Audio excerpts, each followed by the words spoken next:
Good evening. Good evening. Um, I tried to be on time and was doing something else, got distracted, and but I wanted to. It's so weird how these things happen. It's like I have this feeling that there's something I'm missing. Okay, but it's right in front of my eyes sometimes, and I just didn't identify it. Uh, and that seems to be the way it's happening with all these events that are taking place. We just went through a annular eclipse of the sun that passed with its main focus on Asia, and it's called the Ring of Fire. Okay, and so, because it makes a ring of fire around, because the moon is smaller than the sun, and the moon is going in between the Earth and the sun, it's making that ring of fire look. And the ring of fire was also what was called that basin, that area in the top left corner of screen there. If you don't know about it, I'm sure that most people that listen to this broadcast would know about it very well, and is where most of the earthquake and volcanic activity is taking place. Okay, within that, Hawaii is part of that with the volcano in Hawaii, and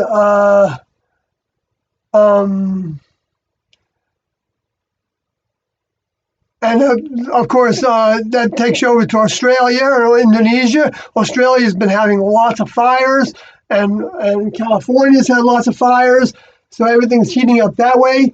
And people are writing about it, as that the Earth is literally on fire, and it's true. And it's on fire with nukes as well. It's on fire with passions, hatreds. I don't need to tell anybody this, but I'm just stating it for the record. And misinformation and deceit and conspiracies galore is the rule, not the exception. And misinformation, disinformation, the sowing of seeds that are not true, lies. Telling lies is a matter of course, as a matter of almost like a popularity contest.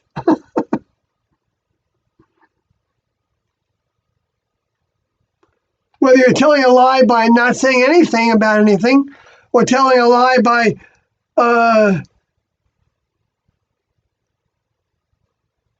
saying the way you think it is, and that can be a lie,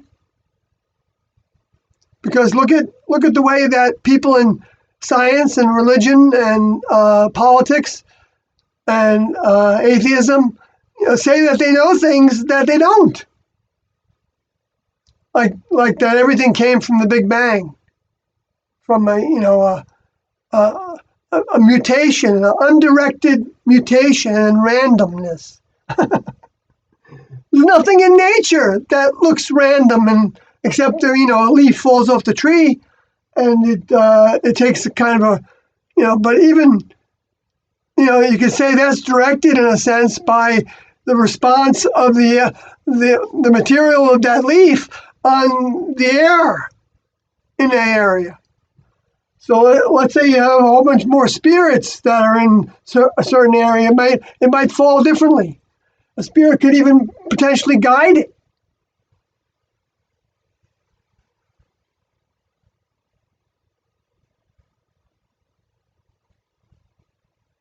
Because the spirit is a frequency object.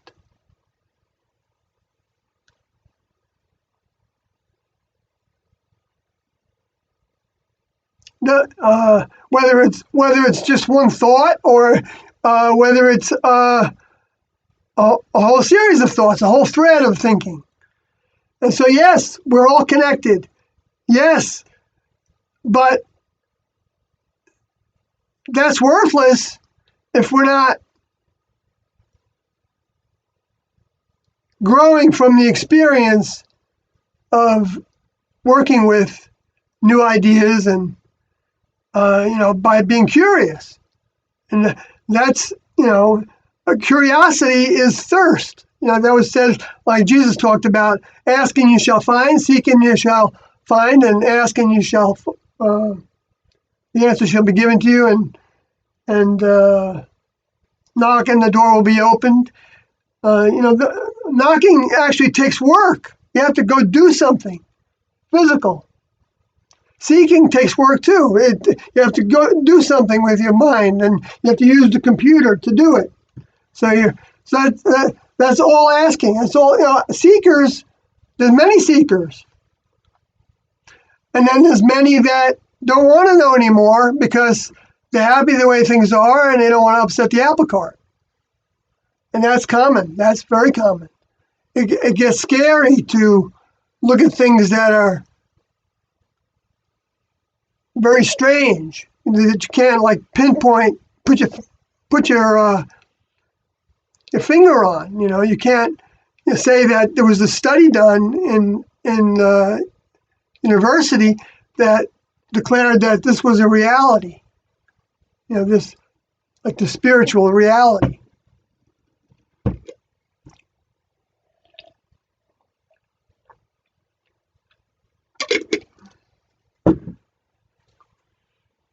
And so we all have that fear. And I don't think there's anybody that on earth that doesn't have it. It's part of being in the human condition, both mentally and physically. And in the physical form, what it takes is that there's always a predator, in the wild. There's always something that wants to eat us and consume us and take us over, or make us into a slave like the ants do to the aphids, I think it is. They use them as slaves. So that idea wasn't invented, and the aphids are getting what they want. And now when it comes to the human kingdom, it's the same thing. We think we're not enslaved, but we really are. We're enslaved to our passions. We're enslaved to our relationships. We're enslaved to our... and it's not like that's a bad thing. That's not a bad thing. It's all a good thing because it can all be used to get us out of ourself. And yet, what do the spiritual people want to do? They want to focus on only the self and saying we're self-contained gods because we believe that we are. That's what separates us from our godness, is the belief that we're not gods. And so it's a trap of thought that gets somebody into a vein that they can even lose sight of anything else as being potentially true or expanded from that, because there's always an expansion. And the way you can know where the expansion is, because there's so many different forms of ways of thinking we can get into and think is the whole thing, answers all the questions, is by going outside the planet.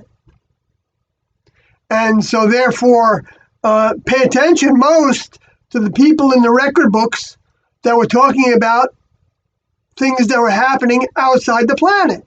That's what the word heaven meant. It meant the elevated areas above the earth. So it took in the atmosphere of the earth and its electromagnetic field in relationship to all the others in the solar system that was designed to be here so that they could have a school. It does have a purpose. Yes, of course it has a purpose. You can't have something like this without a purpose. I think that might be an absolute thing to say.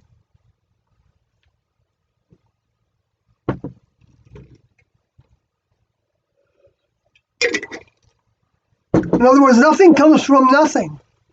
There's always got to be something to bring it about. Now, the way Doe talked about that was that he said that there was a chief of chiefs, and that before we would understand where he came from, we'd have to be in the next level. Would have to have some degree of membership in the next level, and that could be even some of the 38 that Doe said would need to return to finish their overcoming. I don't know if they get a better understanding of where the chief of chiefs came from by being to that degree of membership, or whether they need to be complete adult members of the next level, which would be considered to be young members of the next level, as opposed to, not opposed to, but in conjunction with the older members of the next level. That's the relationships. It's older to younger, and then the students. And the students are students of the mind, of the information. And so that's where you got the Father, the Son, and the Holy Spirit. And I think it's the best interpretation that I can put on it of reality. And we're talking about frequencies. Spirit is a frequency. It's well, it's not a frequency. It can be many frequencies. It's a structured frequency. It's structured by the human body. Actually, it's developed by the human body, and the genetic structure also has a genetic mind. That's what they were teaching as our computers. She would say that that's your computer, but then she said it's not, the brain isn't the computer. And I thought, whoa, the brain isn't the computer. That's weird. Because the computer is the sum total of all our thoughts from birth. It's the informational database that actually creates an object, so that in and of itself, working off the electromagnetic field of the earth. It's some frequency related to that, and it's part of us. It's attached to the flesh. So now, whether that can be removed at all while the body is living, well, the evidence of that potential is in dreams. And that's where the ideas of astral traveling, I believe, came from, and also astral projection, which can be thought of as the same way. One might be more of a geological basis, and the other being more of a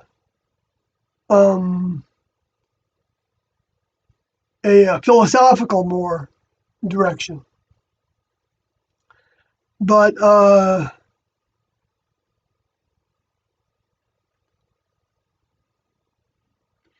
don't know if I'm making any sense, but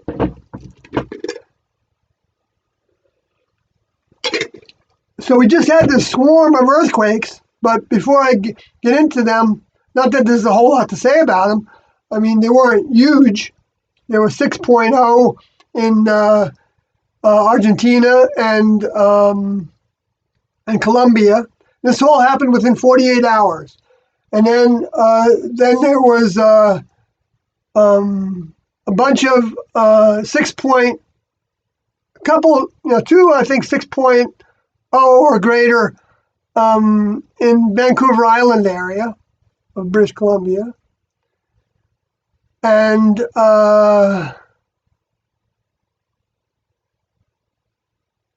know what? I wasn't thinking about these.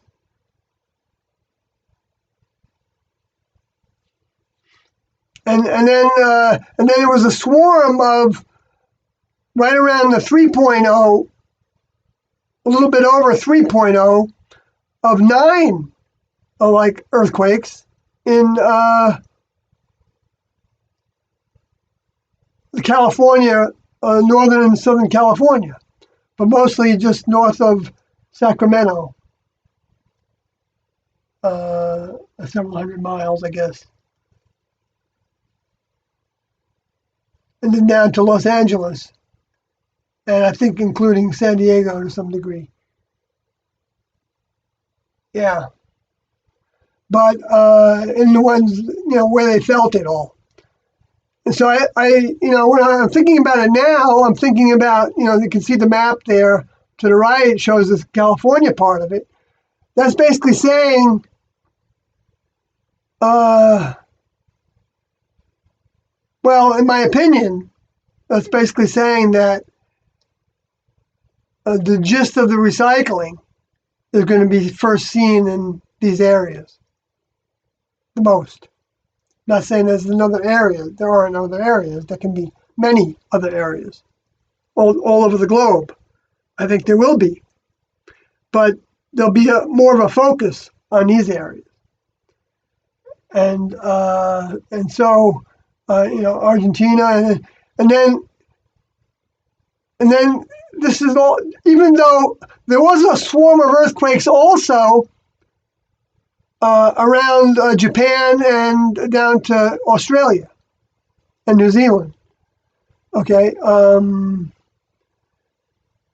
Well, maybe not all those areas, but at least one part of that area. And I should have looked this up better because they were listed as 4.9s and 5.0s, but the guy on that channel that talks about all this with the globe and the picture of the globe, I forgot his name now.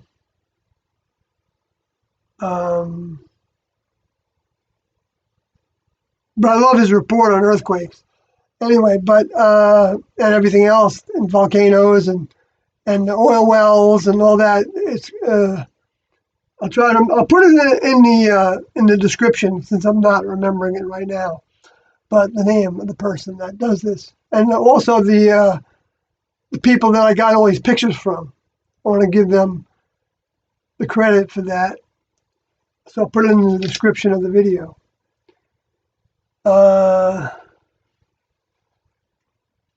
Better write that down because I'll space it out.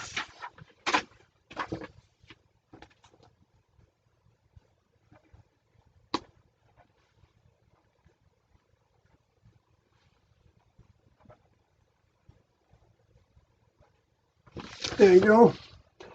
All right. So let me go to the chat room for a second here.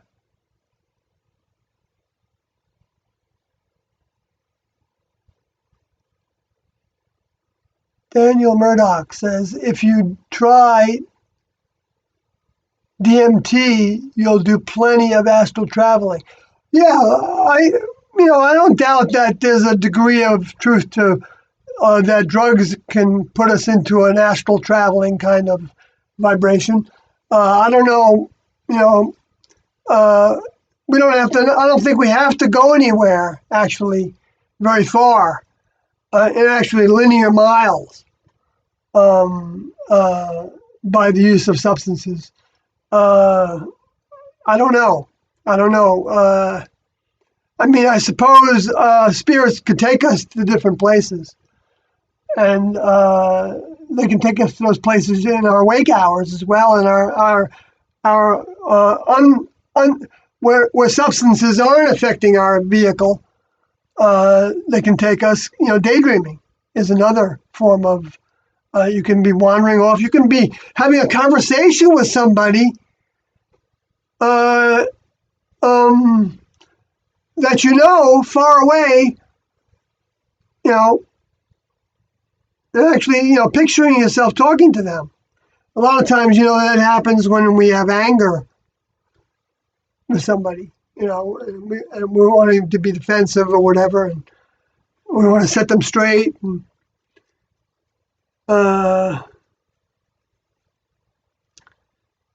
it can kind of linger. It becomes it's another form of sensuality, actually, passion.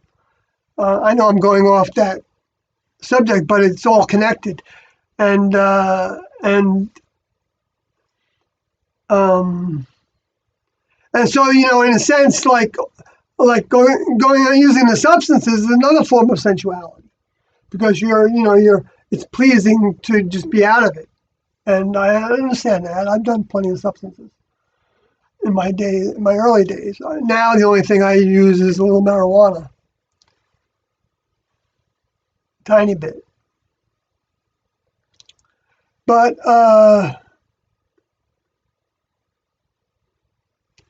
which you can also make it a habit of that's not beneficial. And it has its negatives and it has its downs. You come down from it, and it can be, to some people, it can be as strong as a trip, an acid trip. It was interesting that the two women in my life the two people in my life that were women that I had an extensive relationship with, a live-in relationship of 5 or 17 years in my case, both had a severe reaction to a tiny bit of marijuana, to where they were like on all fours on the ground, like groveling and where am I? Like you were afraid for them. In both cases, I was afraid for them. I talked about in my blog, in the little thing that's called Sawyer's Story, some of the experiences with that I had that were like supernatural kind of things that happened, like even premonitions of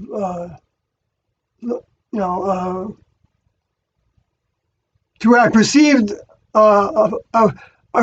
something outside the room, and ahead of time of when it came into the room, in my girlfriend's my girlfriend's younger sister, bursting through the door, screaming and crying because some guy tried to pull her into the car while she was out on the street.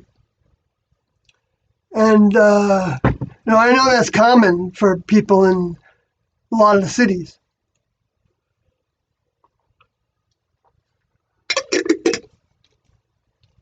But this in this little white Christian Jewish suburb, or maybe it's Jewish Christian, I don't know who they were more populated with, or what religious form, but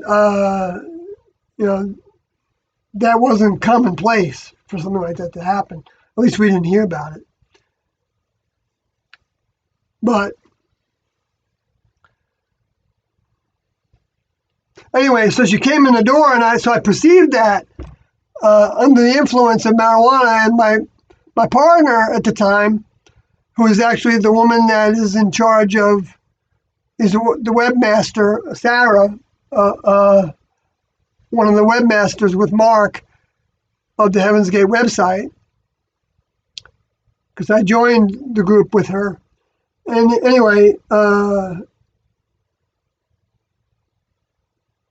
she was dreaming like, she was from a Jewish background, and her parents were Jewish, and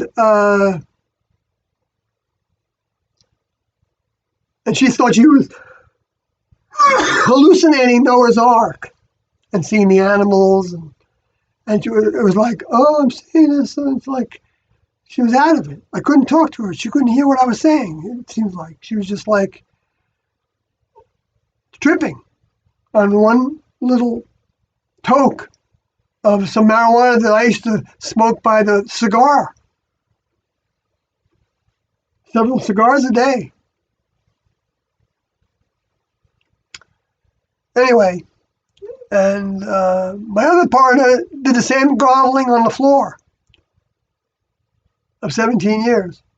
And she did it twice, and then she did it with her new partner when she broke up with me.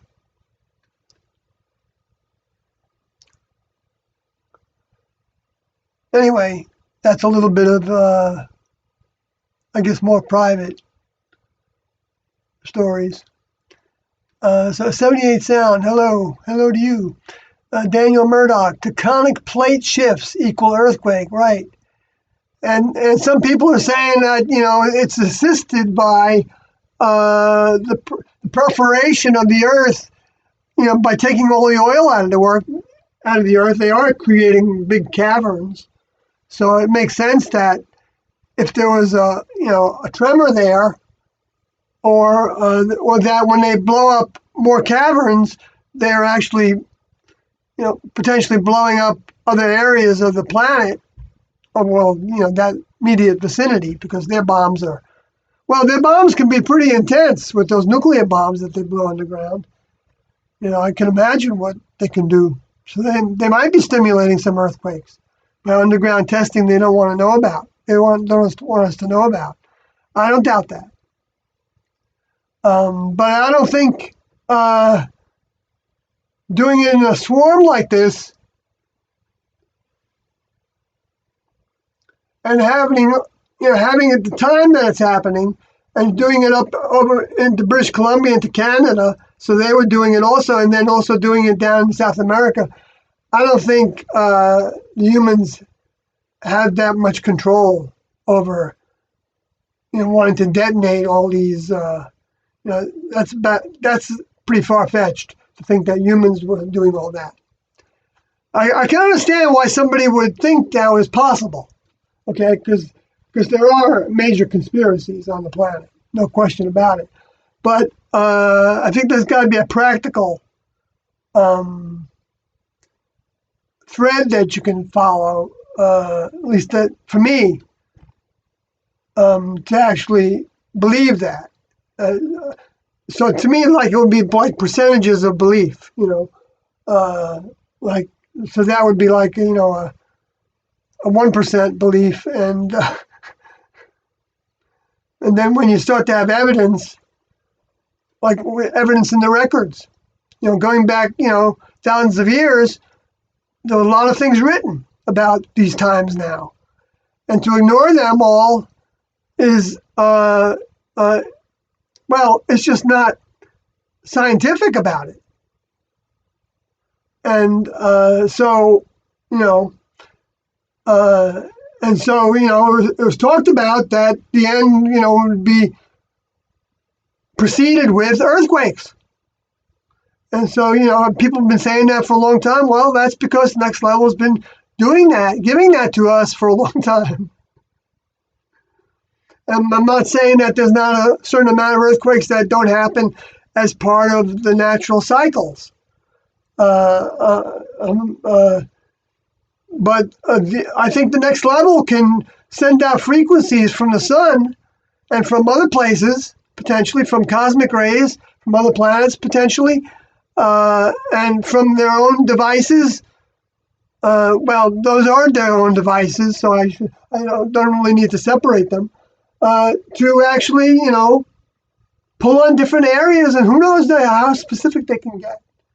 I imagine they can get very, very specific with where they want to put them and how many. So there were 9, and there were 9. There were two shapes of 9 that happened.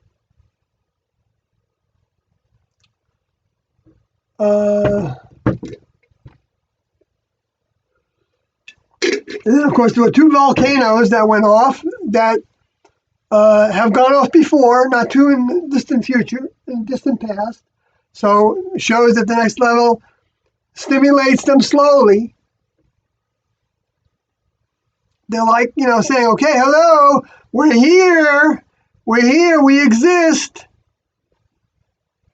I don't mean to do that sarcastically, but I mean, for people that think that the Next Level doesn't exist, it's very sad, but it's not the end for them necessarily. I'm not saying that it's the end of anybody, because we have the equal chance of having our end as anybody that doesn't perceive of the Next Level's reality, because the way that we perceive of the Next Level's reality is described by, like, science is perceiving the Next Level's reality. So when somebody is in the pursuit of understanding science, they are in the pursuit of understanding the Next Level's reality. But they might only be willing to pursue it in certain ways of thinking. And so the religions become another way of thinking about the next level's reality. Tiendo said all the religions were created by the next level. And the way they're created is by the next level sending their information through their representatives closer to the planet, literally, physically, closer to the planet, with more of their mind. They're always close to the planet, potentially, even physically.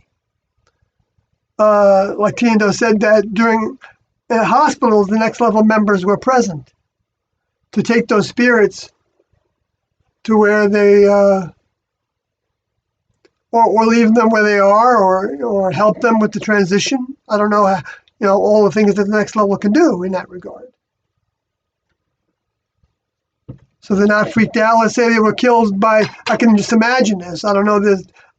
Let's say they were killed by an auto accident. And so it was like, they were like, ah! That was their last vibration. I don't know how much that vibration would actually impress upon them that experience to where whenever they're around somebody in their family or friends, that's the vibration that people might feel, either by memory or just by knowing not why they feel terrible that day. Not knowing exactly where it came from. But who knows if the next level wouldn't mitigate that, so that they could help the ones that lose the loved ones.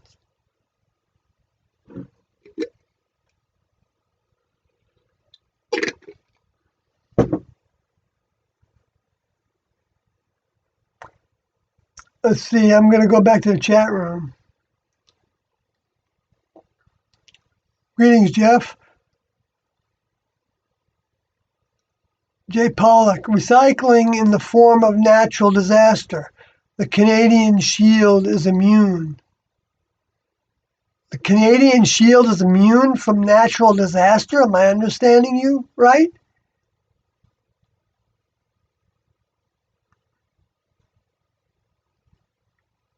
Well, I don't know how you can know that. If you're stating it as a supposition, I don't know what the evidence would be for that. In this case, the Canadians had bigger earthquakes than in California, and in this context. But maybe you don't believe that this context has any relevance to that. I don't know. I'm not claiming that. I'm not saying that this is definitely next level created. It doesn't really matter to me whether it is or not, because it can be next level created indirectly. The same way Tiendo taught that the next level, when we ask for things that they don't want us to ask for, they sometimes will send us what we're asking for, so that we can have experience and potentially learn that it's not what we wanted. And the way they do that, I understand, is by sending us discarnates.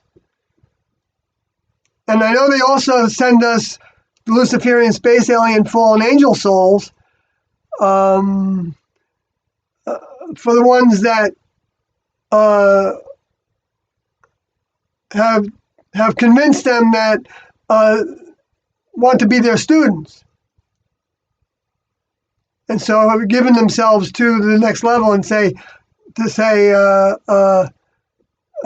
this case, the most appropriate thing to say would be to grow into actually talking to Tiendo directly. And that can happen right away. You don't have to grow into it. I'm just saying grow into it because it can be very hard to think about saying that when you don't know who Tiendo are.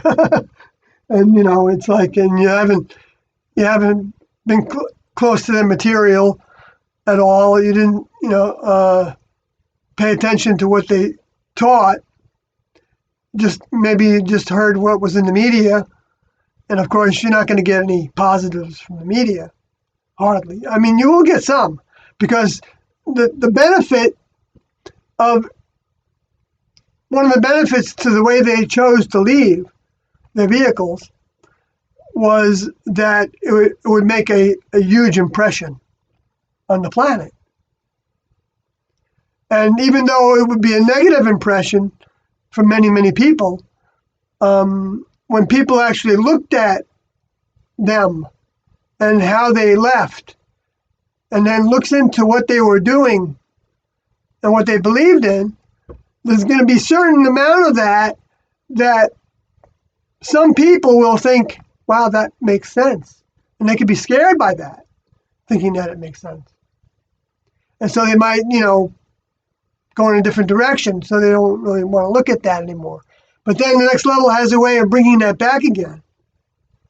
And that's what they keep doing with all these documentaries that are being put out, and now all these shows like on Netflix that are taking from the same themes.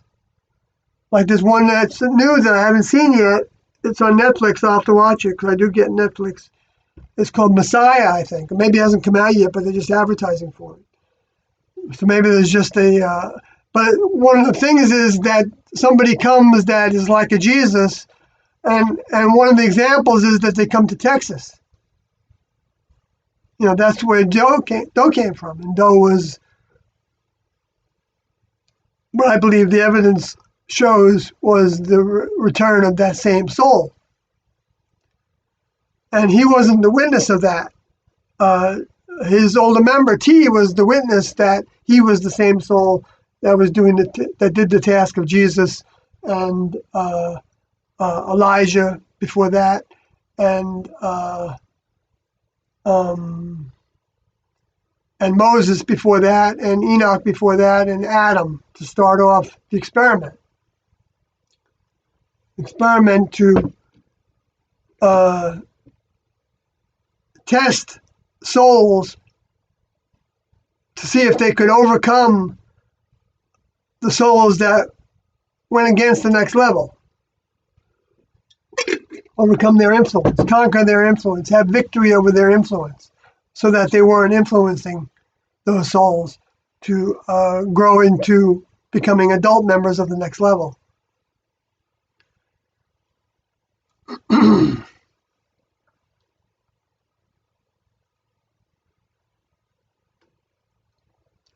So Drunken Ramble says, why didn't you catch the comet?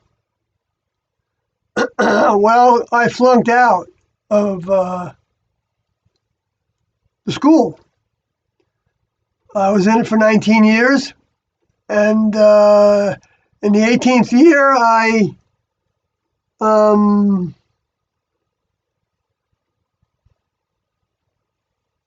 think two things happened. I got too full of myself, and that's where Carlin says that my ego isn't, he sees that part of me as me, but that's not me. That's what this vehicle and the influences have become. And that's what needs to be overcome. And so I hadn't overcome that enough. I also had a spiritual mindset, a little bit too much, that was that was not realistic. And I demonstrated that to T and Doe, and they called my hand on it. I told T that I asked T to give me a task like Doe has, and I was thinking that was a task like Jesus had. Okay, and so and that was showing that I didn't have any idea what Doe's task was like and what he was up against. I had no idea at all. It shows that I was asleep a lot. From what other people, I think, probably knew well about. That's why they stayed in the classroom the whole time. when they were subject to their tests. They passed their tests. And, whether I had the capacity to pass my test, but I didn't. I didn't choose to. And so when I was given the opportunity, and that opportunity continues. It doesn't end for anybody. So unless we give up and we're always potentially able to come back to a better relationship with the next level. So even if we hear this information, we think that's a bunch of baloney. Those people were naive, or they were misled, they were stupid, or they were conned, or by that guy from Texas, and who was a homosexual and didn't like his homosexuality, and so was taking it out on the classroom by requiring him to be celibate, which doesn't make any sense. Because if you don't like your homosexuality and that's upsetting to you, why would you teach somebody not to be homosexual, not to be sexual at all?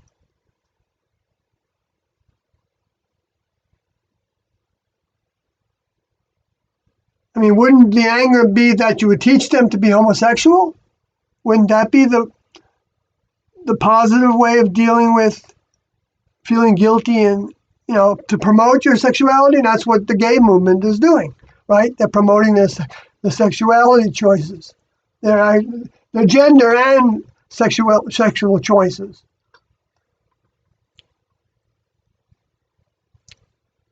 Which I'm not saying is wrong. I'm just saying that, the logic of it doesn't make any sense. Or because he was frustrated because Doe's vehicle and mind that was grown in that vehicle in relationship to the soul that was interfacing with that vehicle from birth, which is the soul is Doe.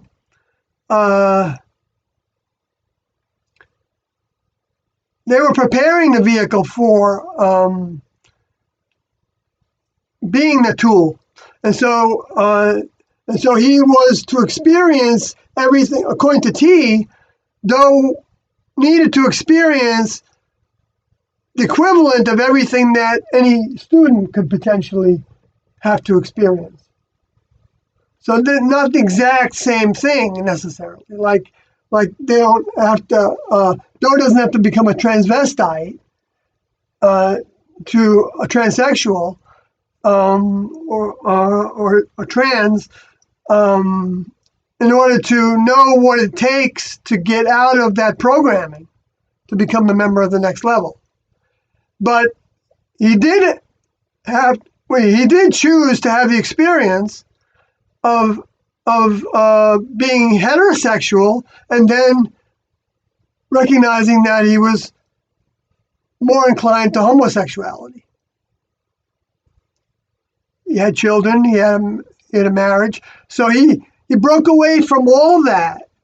By becoming homosexual, in a sense, they're breaking away from gender consciousness, limitations in gender consciousness. They're overcoming their gender consciousness by being attracted to people in the same gender. But that doesn't mean that they've overcome their sexual consciousness.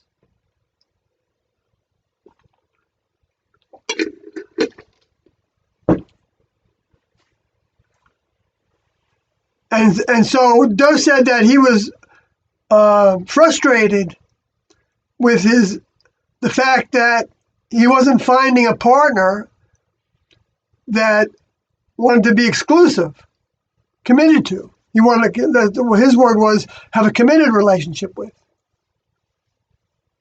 That's the Marshall Herschel Applewhite that is the real person we're talking about, not the person that the media and the psychologists want him to be by claiming that, that's the reason why he led everybody to suicide was because he was upset with his sexuality.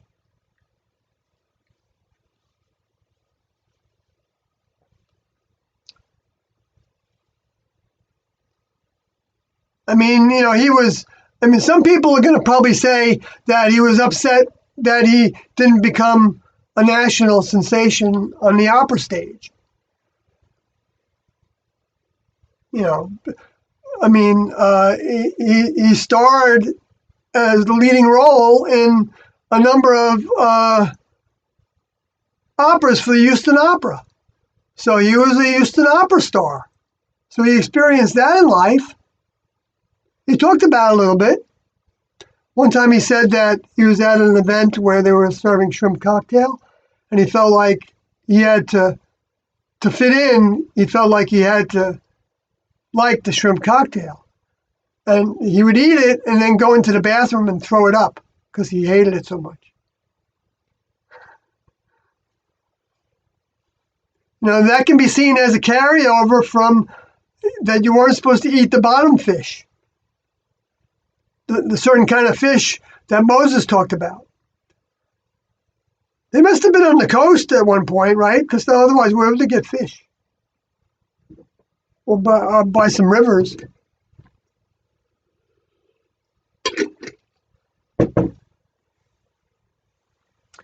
So,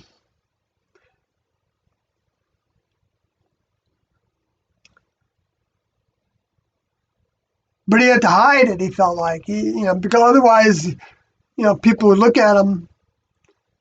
He wasn't fitting in. He wasn't like normal. And that happens. I know that happens. I've never experienced it like in high society, but I've certainly experienced it. Well, with families. Like for instance, Sarah's vehicles, Sarah Fody is her name in the group, came from Seraph, I think. Seraphim was one of the angels, one of the angel tasks, messenger tasks. Crew member tasks is really the proper definition of that. The most realistic understanding of that. They're crew members. They're not angels. They don't. Well, I'm not saying that a physical vehicle couldn't have wings. Tiendo said that was possible when we saw a report of that when we were in Texas. But that's a next level project then that they don't know about. Anyway,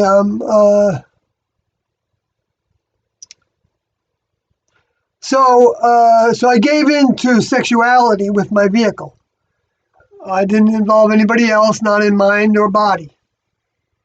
And Doe said that was one of the reasons why he didn't dismiss me from the classroom, because I wasn't infecting anybody else with sexuality, which it is an infection when the requirement in the science class of graduation is to not let our vehicle's biology be sexual in any way. And that's what it was. Because the next level members aren't sexual. They don't have the organs even. So if we have that desire, if there's something about us that desires that activity, which anybody that's been sexual knows that there's, it takes you over. Maybe some people don't have that. Maybe they've overcome more of that. That flesh has even overcome, burnt it out. And they have other areas like power, wanting to be a leader of people and a teacher. I mean, I'm not saying that's a bad thing. Because all things can be positives in the human kingdom.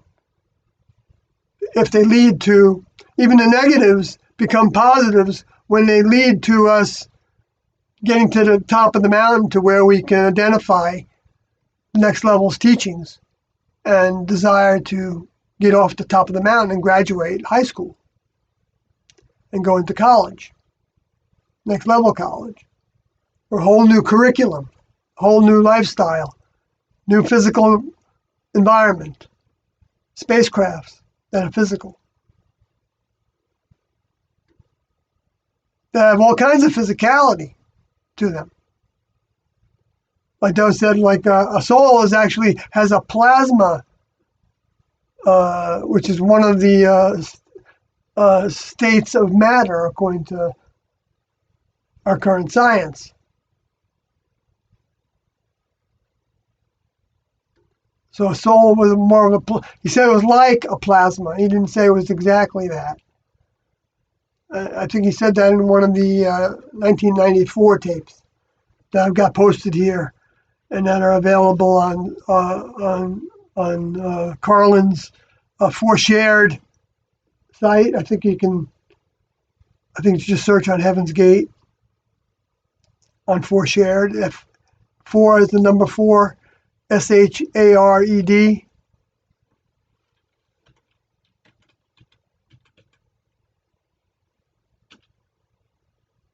And if you want packets,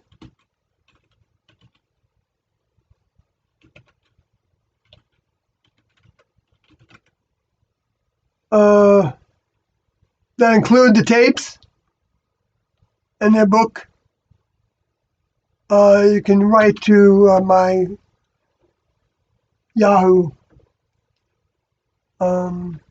address, sawyerhg@yahoo.com. That's Sawyer, H as in heaven, G as in gate. I'm standing in front of Heaven's Gate. I'm not in Heaven's Gate. Because I haven't passed through the gate. If I pass through the gate, that doesn't mean I and anybody else, whether they had an association with Tiando or not, can still pass through the gate. They can, but the path to that is to give your life to the next level, not to lay it down at this time. However, if somebody chooses to lay down their life for that reason, I don't have anything to say about it. I give advice to people who bring it to my attention that they should try working for Tiando and adopting some of their behaviors and ways. In fact, all their behaviors and ways as taught in the Heaven's Gate book before they lay down their life. Because that's not a quick fix. It doesn't get you anywhere to lay down your body, necessarily. Tiando were in favor of euthanasia. They felt like if the human vehicle wasn't functioning in a way that was allowing somebody to grow, then they understand that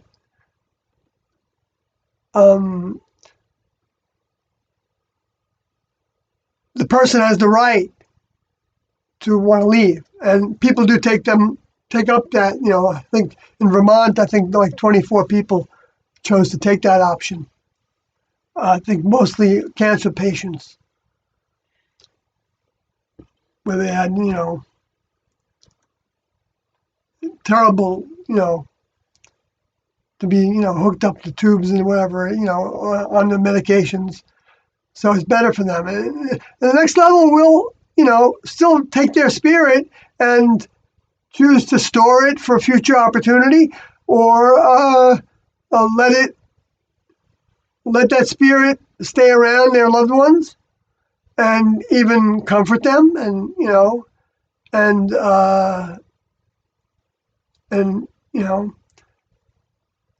share the good memories that they had, and be a help.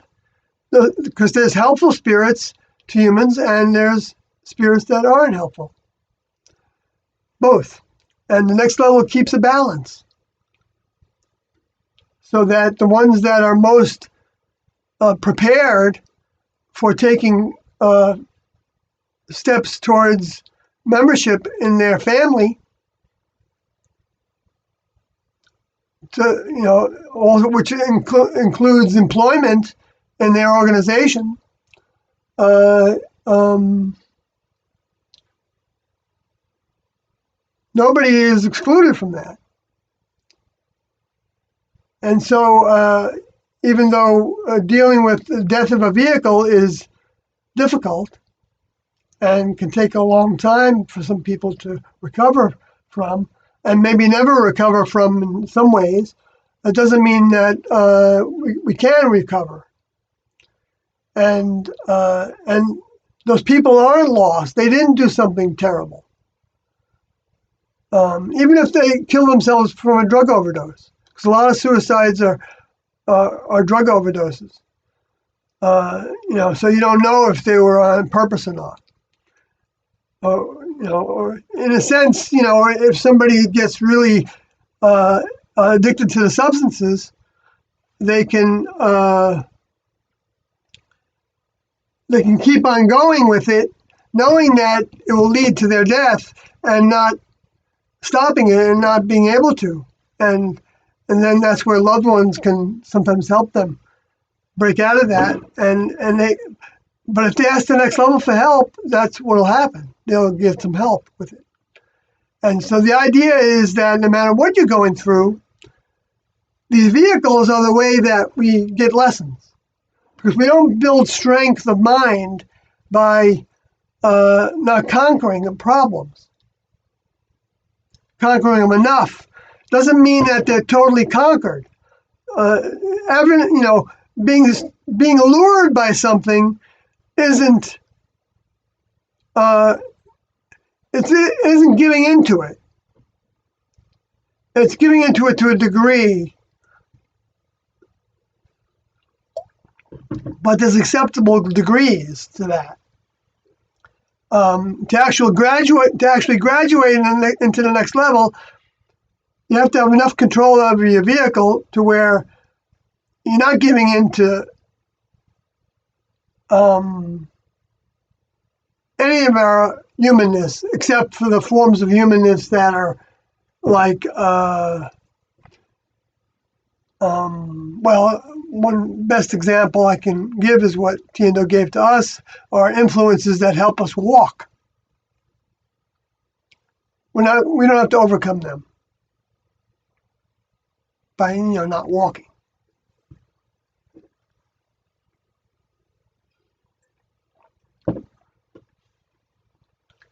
And so the spirit is being nurtured. The spirit content of the planet is the database. I call it the database, the spiritual database, because I think it is that real as a database. Right, you can picture like in a database on a computer, it's all on silicone, right, or some material like that, and it's these very fine fluctuations in frequency. And so the same thing is happening in the interface of the spirit world frequencies to the Earth's overall frequencies. Just another range of frequencies. Completely scientific, I believe. And just humans can't measure it. And so they think it doesn't exist. And the next level makes it that way, because then it requires a lot of work to try to come to see the reality of it. That's what I was talking about before, and so somebody can be in the vein of science or the religion and be stuck in it, like Tino talked about. They can get stuck in a grade in school. It's the same kind of thing.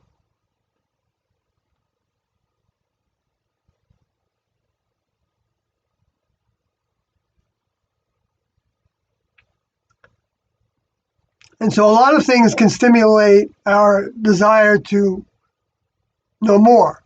And usually it's something there's some kind of adversity. It might be just not fitting in with people.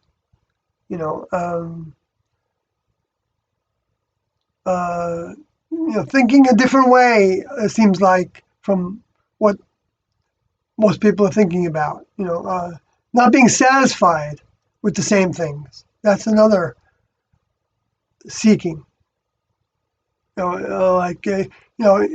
Achieving something, and then okay, that's I got a degree in such and such. Okay, what do I want to do with that? Do I want to try to get into that rat race and try to climb that ladder of success, and just not being motivated to do that is a dropping out of the system.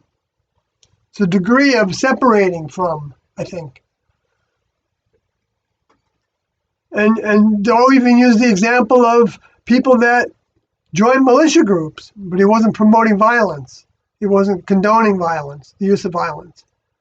But the fact that they were like against the government because they could see through a lot of those people were in the military and saw what a evil was put upon people, and that they witnessed their friends and loved ones dying, loved ones in a sense of camaraderie, and it becomes a loved one when you're with somebody all the time and you're in that environment of war.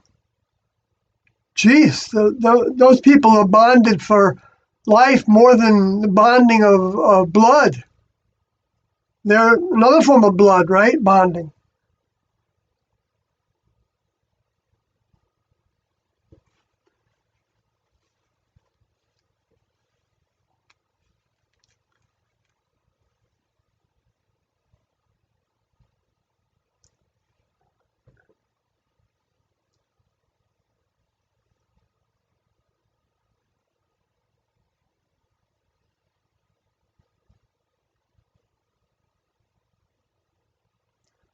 And just for the record, the comet, Doe never said that the comet was a spacecraft.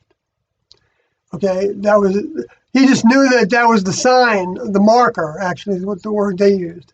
The marker that they had been anticipating from when Tiando first awakened in 1975.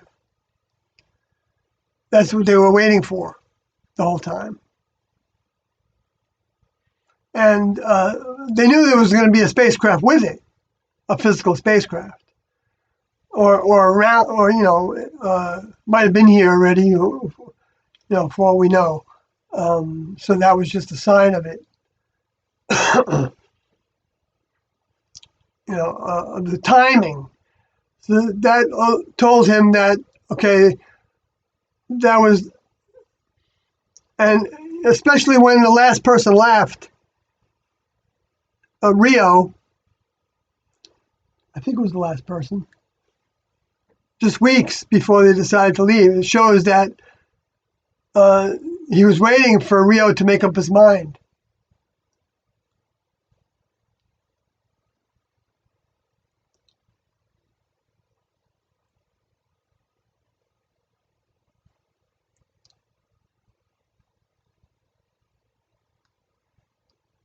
Well, that's the way I see it. I can't. The way Rio talked about it was he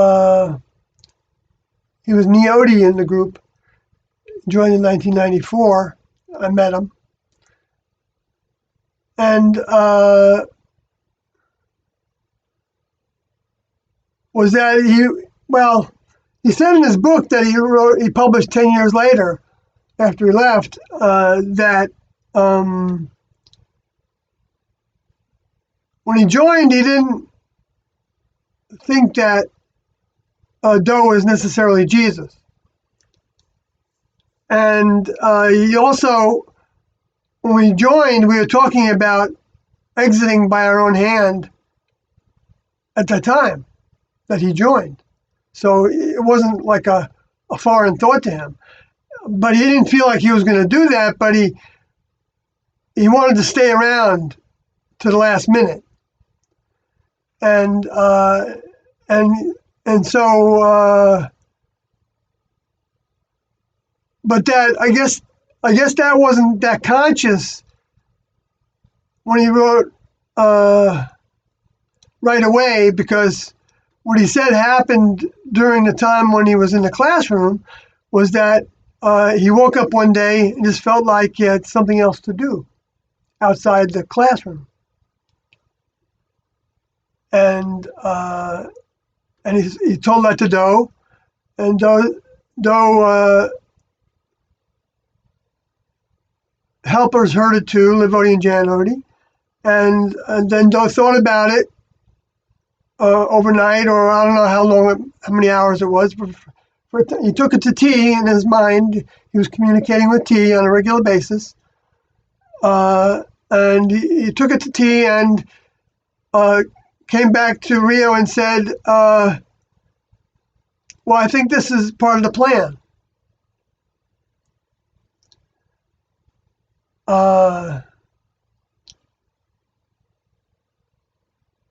And so he gave Rio all of the materials that the class had in order to try to make a movie from it.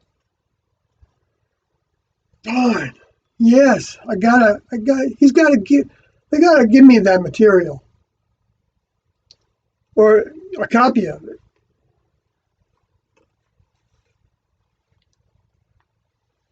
Because I want that movie to be made.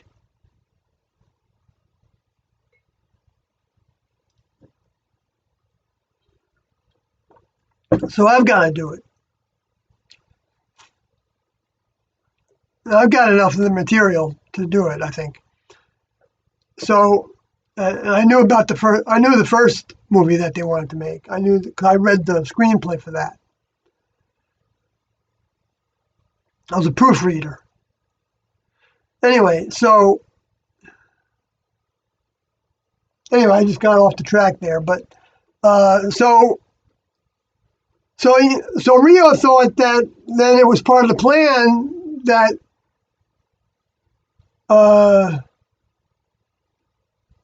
he was given a task, and he was given a task to go shop that movie, and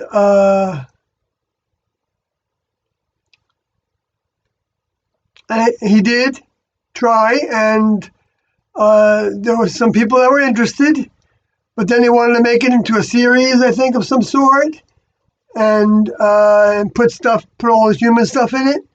I don't disagree with him. I think the Next Level said no. Because the Next Level could have kept humans' minds open. They could have, shielded some humans from the influences that would hate the idea. So that the people that had a genuine interest in it wouldn't be submerged in the negativity to think that it couldn't work by actually depicting it accurately.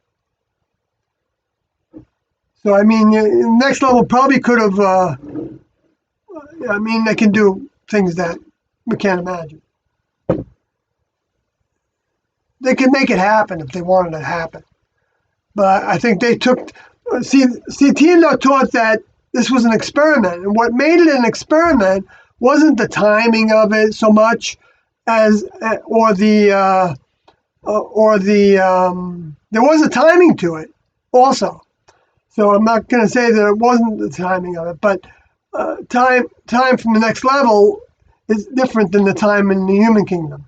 So that wasn't Tiendo always taught that they wanted to move as quickly as possible because they felt like they had just enough time to do the job.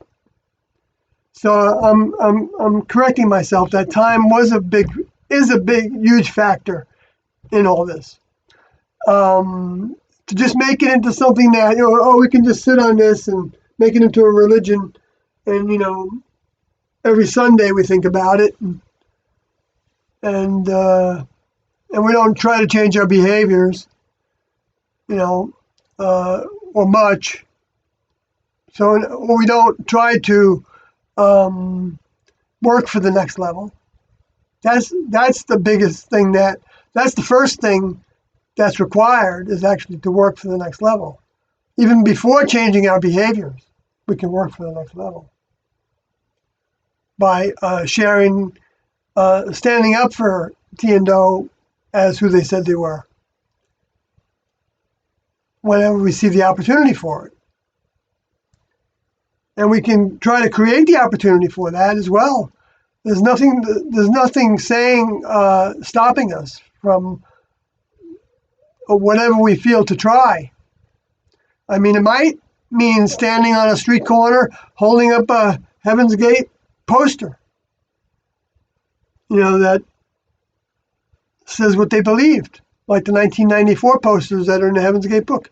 I'm not suggesting people to do that, but that's an example of what Doe was asked in 1994, that's on tape, of whether that would be something that he would have them do, the students at that time. I think Riccoti asked that question. And he said, not at this time. He said, but it may come down to that if we're totally ignored continuously. See, that's not forcing anything on anybody. Now, whether somebody would get up with a megaphone and start talking, I don't think that would be ruling it out. But do it in a next level way. Because if you do it the way the Christians do it, it's terrible. It's terrible. They're like telling people that they're living as sinners. That's ridiculous. It's like a sinner telling the sinner that they're living in sin, and the one that's telling them thinks that because they're recognizing that they live in sin, that they're a little closer, or because they're preaching it, that they're a little closer to the next level. They're not. They're showing off is what they're doing, and they're getting the religious programming or the religious sensuality, the feeling of being special in the eyes of God. And so it becomes another addiction. Religion is the number one killer of souls. How can I say that when Doe even acknowledged that he understood that people were going to see what he was doing as a religion? That's acknowledging what they were going to see him as, even though he wasn't a religion. A religion has,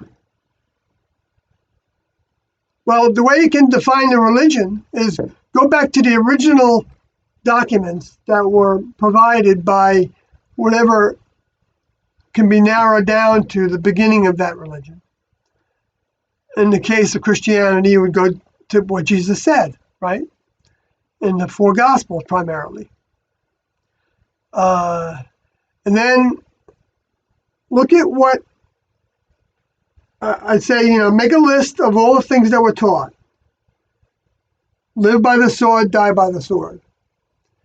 If you depend on your riches, you're not going to get into the kingdom of heaven. You can't depend. You have to put all your faith in the next level. And all your strength and all your mind and all your heart. Okay? Now humans, they can only do that, of course, in a degree. And it's all in degrees, of course. And it's just not condemning anybody that's not in the ultimate degree of it. We can't judge anybody else. But we can judge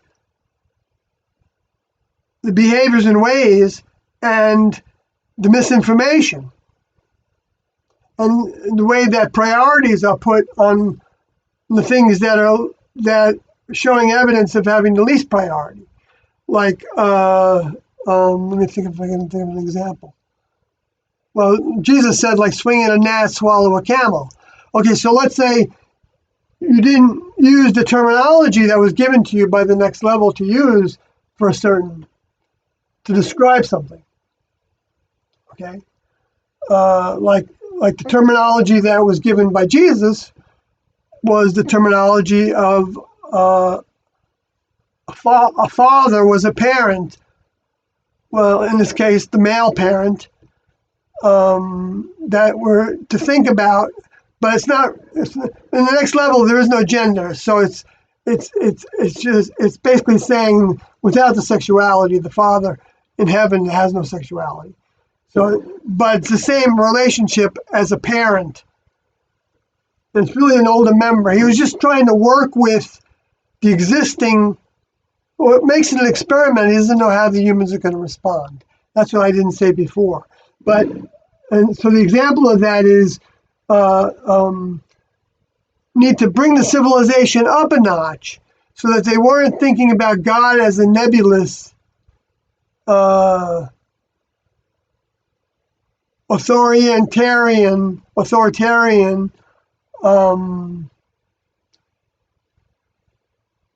idea, but that it had physicality with it. And so Jesus talked about it as a kingdom. And so he was trying to equate that with the structures that humans knew about as having some people that are closer to the king and closer, the king and queen and closer. And that was a family. And all the kings and queens were mostly family members, right? And so it was also, so then he was taking it to the actual parenting aspect of it as a father. And that's the positive part of a kingdom, a human family. The father and the mother are together. And so it's actually Father, Mother, God, and that's where the spiritual people are correct. And the earth is the mother because the earth is the womb. So it even works on that spiritual perspective to where you need the experience in the human kingdom in order to take a vehicle of the human kingdom that comes from the water birth. Jesus called it the water birth. And in order to convert it into a member of the next level by the spirit birth, which is the spirit birth is then evidenced by being the next level mind through the father, the paternal lineage. Because there's different parts to the structure that come with the mind from the genes.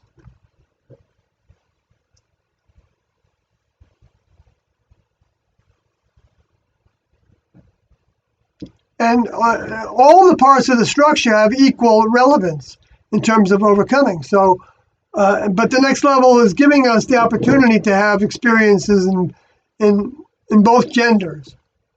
And I guess, in between, it becomes options of that. That's just human responses to the whole process that developed into people wanting to switch genders. It's all, okay. There's nothing wrong with it. It's not going to get you any place closer to the next level. Well, let me put it this way. It may, because maybe that's a form of breaking away again and again, I don't want to be male. I don't want to be male or female. Would be not being satisfied with either of those conditions or any form of sexuality. We actually saw, I think on 60 Minutes, I think it was, or one of those news shows, while I was in the classroom and T was in her vehicle, so it was in the 1980s, I think it was, and a video of a person that didn't have any genitals. So she didn't have a womb or eggs, I guess, and she didn't have a male. She didn't have a male organ or a female organ. I think she looked like a female from her. I don't think she had a penis. I could be wrong about that. I don't really know I think that's what she said, that she didn't have a penis. But she wasn't attracted to either gender. And her greatest pleasure Well, her experience with love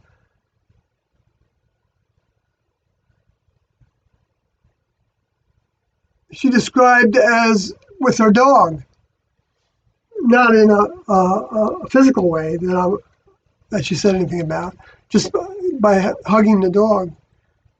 And she was like a teenager, a late teenager, so she didn't have, I didn't see like any indication that she had female breasts, or male breasts. I don't know. I didn't see her naked, but which would, be more like a next level vehicle, probably would look. Because Doe did give some indication that, well, not only some indication, T and Doe both gave indications that the physical vehicle takes characteristics of the mind into the way it grows. And that makes sense, because the mind is the genetics, right? That's that computer that I was talking about before. That is the spirit of the flesh. And it's information, it's knowledge, it's wisdom, it's perspective, it's consciousness, it's gentleness behavior. It's considerate behavior. It's flexible. It's thorough. It likes to do things thoroughly. The more developed it is, it doesn't want to just do a lackluster job at something. I mean, but it also doesn't have extremes of perfection, meaning I've got to sterilize the room with antiseptic before I'm going to think that the room is clean after I vacuumed it and whatever else I did. I've got to make it antiseptic clean, which I think can be an extreme. I mean, we did use antiseptics and things in the classroom, and we used detergents, and we used Comet in the toilet bowl. I'm not saying that those kind of cleanliness, certainly those areas need to be clean of that kind of bacteria. T and Doe are very conscious of the spreading of bacteria. And and so we washed our hands a lot when we were in the lab. And we didn't touch it, you would sneeze. If you would sneeze, you would sneeze into your clothing. And then you wouldn't even be in the lab if you showed any signs of like a runny nose or something. And then the cleaning of tools, we had procedures, to use hot soapy water and then to rinse with really hot water and to change the wash water in between. We had a lot of people we were cooking for, numbered in the 30s sometimes in a household. And so, but so that it would be air dried because the water was so hot, and we wore gloves. That was to keep bacteria down, So that T felt like our technique was bad if one person got a cold and other people caught it from that person. There's something wrong with our technique. And that included like when you took toothpaste off the toothpaste tube, you didn't touch the bristles of the toothbrush to the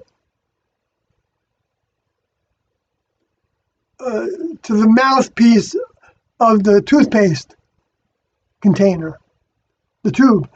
So and so that you would do a little twist to get the toothpaste off that. So there wasn't anything left behind that had touched the bristles. That was just an example, and it didn't take much to do that. But if we didn't do those things, and nobody was watching us do those things, so we could cheat in that regard. But if we didn't do those things, we were only cheating ourselves because we were choosing to not follow instructions. And that had a way of mounting up into other areas of not following instructions. And I experienced this. And to where all of a sudden I wasn't learning certain things. I wasn't learning how to control my vehicle in certain ways. And so then, in my example, I was giving in, like we had procedure to, that if we had a nocturnal emission, that we did nothing to stimulate it. We weren't, letting our hands go beneath our waist during sleep. Or if we found our hands beneath our waist during sleep, first of all, we would program our vehicles by telling our vehicles that hands are not to go beneath your waist. And that works. It's just like telling your vehicle you want to wake up at 4 o'clock in the afternoon, and you make a good impression on it. And that can actually work. And so the same thing works with all things in the vehicle. Well, I shouldn't say all things, but all things have the potential of changing when we put that positive intention onto them, and when we have the next level's mind in our mind's eye. So, now some people might have thought that was an extreme, and that's one of the things that would become justification for somebody not to follow procedures. Anyway, so that was the procedure that I didn't have a problem following. I didn't have a problem following any of the procedures, but except for the speed in which I got rid of thoughts of sensuality. That's what I was slow at. I wasn't slow. In a lot of ways, I wasn't slow at all in that regard. But things crept in to where, if I was standing next to a student and they happened to be bending over, and for whatever reason, there was some view of, like for a female, to see her bra underneath her shirt, that was like a form of stimulus. When you haven't been practicing sexuality, and you haven't been for years, that became a turn on. And I would look away, and then sometimes look back again, and look away, and look back again, look away, so it was always a battle. It was a distracting battle. And I would sometimes do that for, I did that with a fellow student when that student was working at the same out-of-craft task that I had. I was working I was a pastry chef in a hotel in Austin, Texas. And I say a pastry chef as if I was a big shot, but I wasn't a big shot. I knew how to make a bunch of stuff that came out okay. And, so it had its appeal to, a pretty high standard restaurant, But anyway, hotel restaurant. But Junodi was hired. I was able to get Junodi hired by just asking the chef whether I could have a helper. And I also helped get Pam Modi hired, but Pam Modi was working in, Czech Road.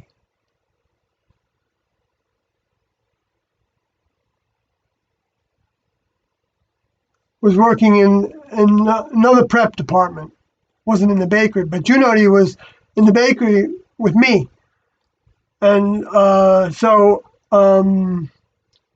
and my vehicle was attracted to Junodi's vehicle. There's no question about that. Not just a vehicle, they were attracted to her mind. Her mind more than her vehicle, I think. For sure. But kind of go, when you're in a vehicle, you don't really necessarily know how to tell what you're attracted to more. Unless the vehicle wouldn't be a vehicle that you were attracted to initially, which I did have that experience too, with some of the vehicles that I was never, and so I had a different vibration. I noticed that I wasn't so inclined with the vehicles that I wasn't that attracted to. My vehicle wasn't. I was more inclined to be working more on an equal basis. But with the vehicle that I was attracted to, my vehicle was attracted to more, I would take her point of view more often, more easily and more regularly. I would not be as critical of her. I would be looking up to her in certain ways. Wanting to,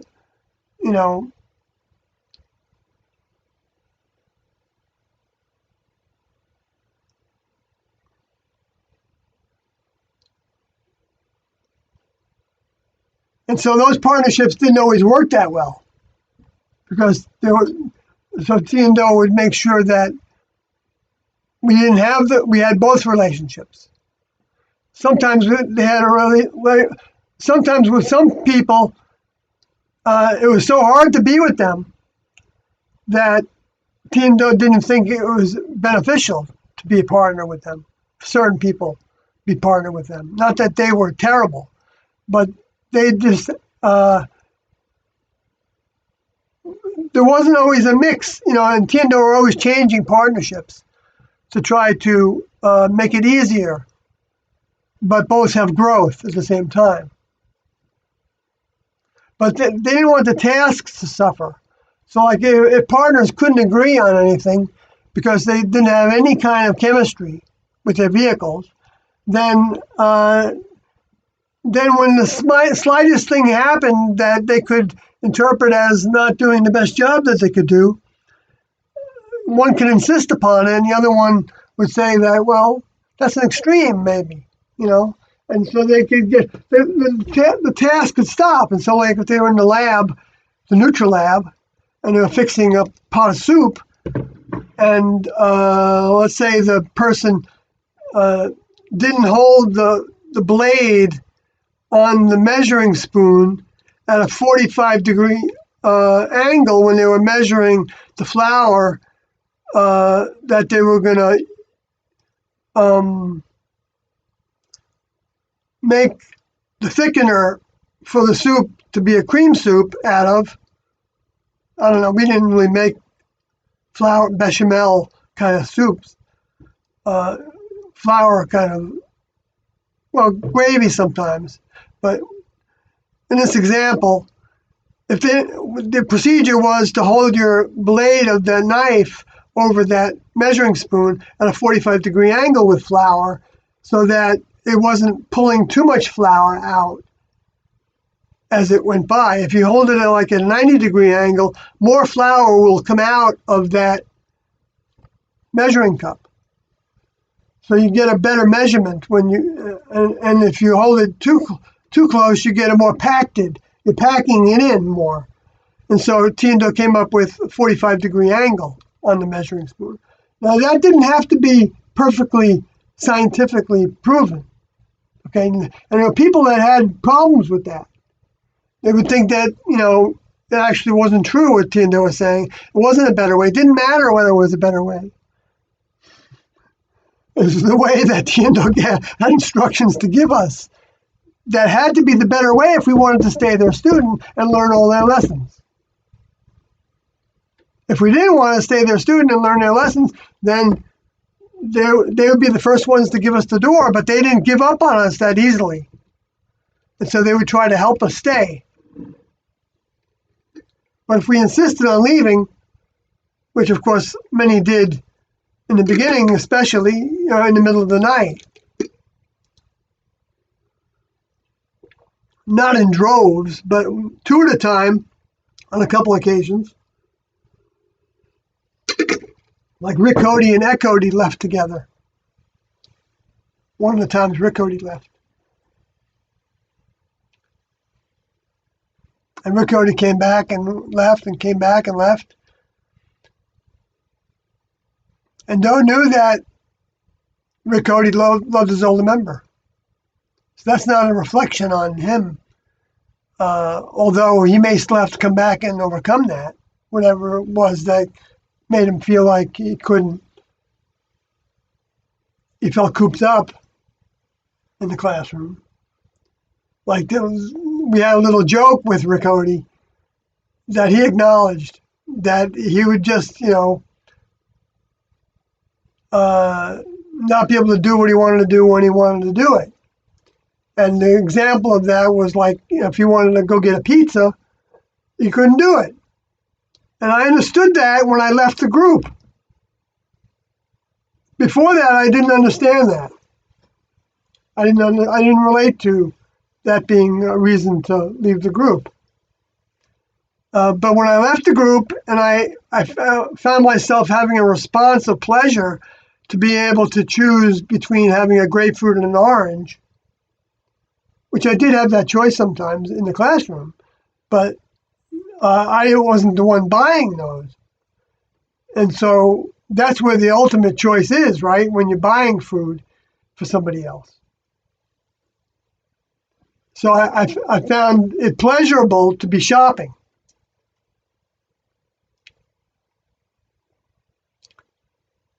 And so then you can see how even shopping for people is pleasurable. I was learning that lesson. And that pleasure was, not there was something wrong with that pleasure. There's nothing wrong with the pleasure. But Tiendo said that they wanted us to have pleasure, but they wanted us to only have the pleasures that they were giving to us to have. Because then we'd be following instructions.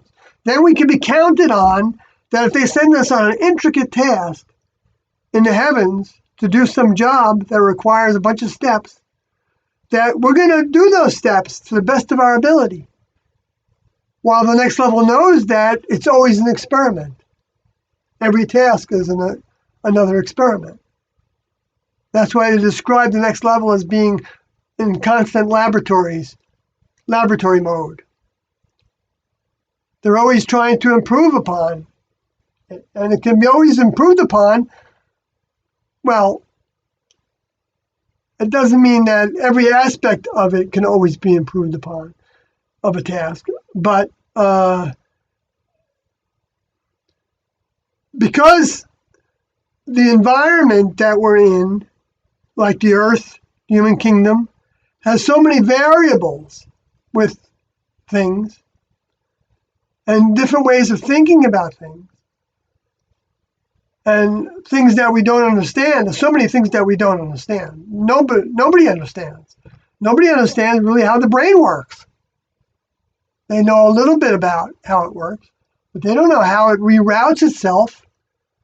Like, when certain parts of the brain aren't working anymore, the brain can reroute itself so that it can speak when it lost its speech. They've seen examples of that. They can be taught to do it. It happens by work, teaching, to make the sounds all over again.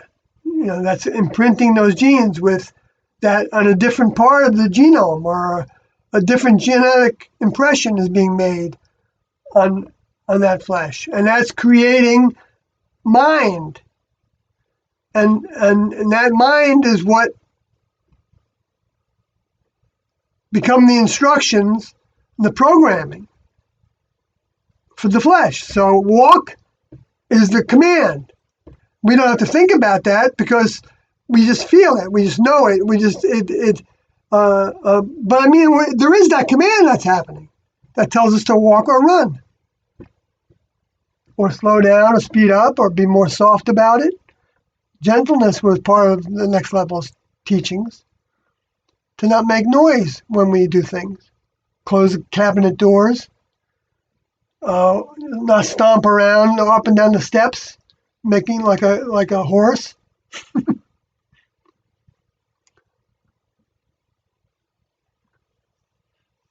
Which I don't try to enforce those things on my daughter, by the way. She goes up and down the steps like a horse.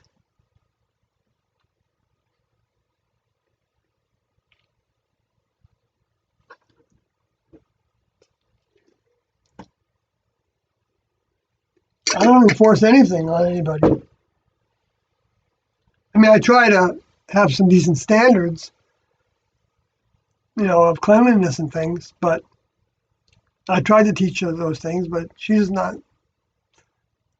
always that good of an example of some of those things. Teaching by doing, is,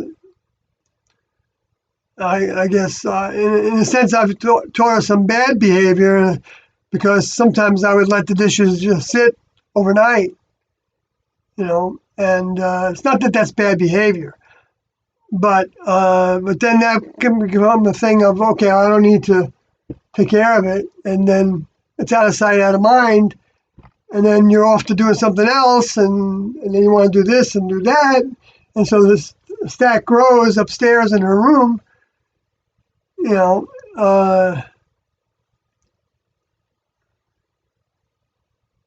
so that's where, I think it would have been better if I had taught her right away by my behavior of just cleaning up after dinner sometime. Coming down from whatever we're doing, if we're upstairs in our room. I don't know, just getting into a little bit of that. I know people are curious about what I do day and night because I am talking about a lot of times, things that are hard to imagine as being true. So maybe I walk around, with a tinfoil hat, right? No, I don't. I'm not saying that there couldn't be some use for that. I have no idea. We didn't use it in the classroom when we first became aware of the tinfoil hat. Ricardi, when he left the class once, he made a UFO device to detect UFO electromagnetic frequency changes. That's what he thought he was doing. And we had him in the classroom. When he came back into the classroom, we had a couple of them. I don't know if they worked or not.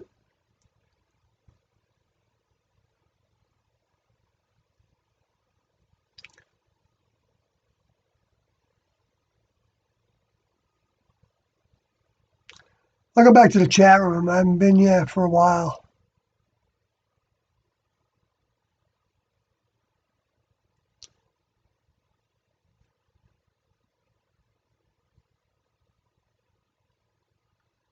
Bedrock, granite, right, in terms of earthquakes.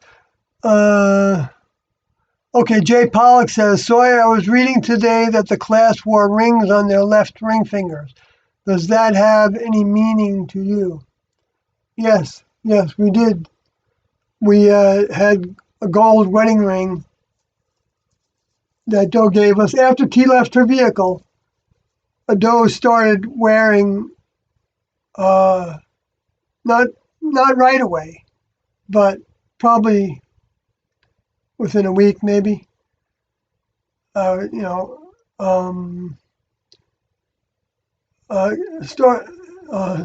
a meeting, and he said that there was something different about him, and he wanted each of us to write on a little piece of paper if we have a thought about what was different about him. And he was sitting in a meeting, it was just a room, and there were about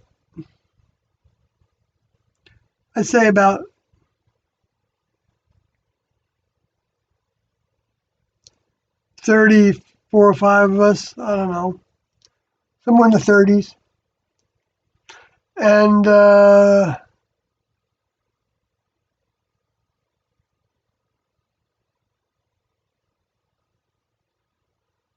And yeah, and so and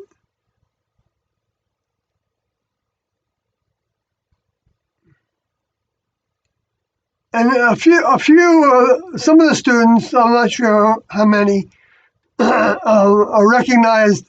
They wrote down a ring, that he's wearing a ring. Well, yeah, I was one of those that recognized that he was wearing a ring. I don't remember seeing it on him. That's just the thought I got. And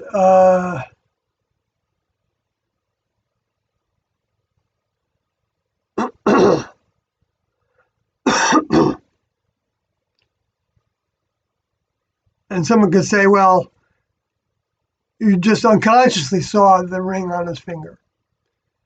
I mean, he didn't talk by holding up his arms or anything like that. I don't know if he ever did. So he would have had his hands on his lap or on his side or something while he was sitting and telling us this. And he wasn't even sitting on the same level as us. We were all on the same floor. Sometimes he would put his chair a little higher so that he could see everybody and everybody could see him. He wanted to see everybody's face clearly. Anyway, so then he had a ceremony that he started a different day, maybe a week later. I don't know, probably not much more than that. Where he sat in a chair, in a captain's chair, and it was adjacent to a big room. This was in Dallas, Texas. And he told us to just mill around and then one by one come up to him. And so we're milling around this big living room. That was large. It was a large living room. I mean, you could fit all the chairs for the whole for all the students in that room easily, and probably even double that. But and so when it became my turn to go up to him, he held a little. Well, I think before that he gave us rings. And then he had the ceremony to where some days later, I think, from that, to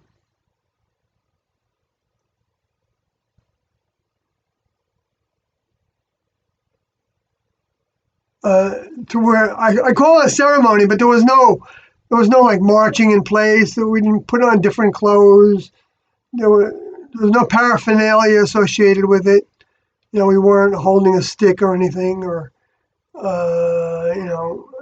nothing.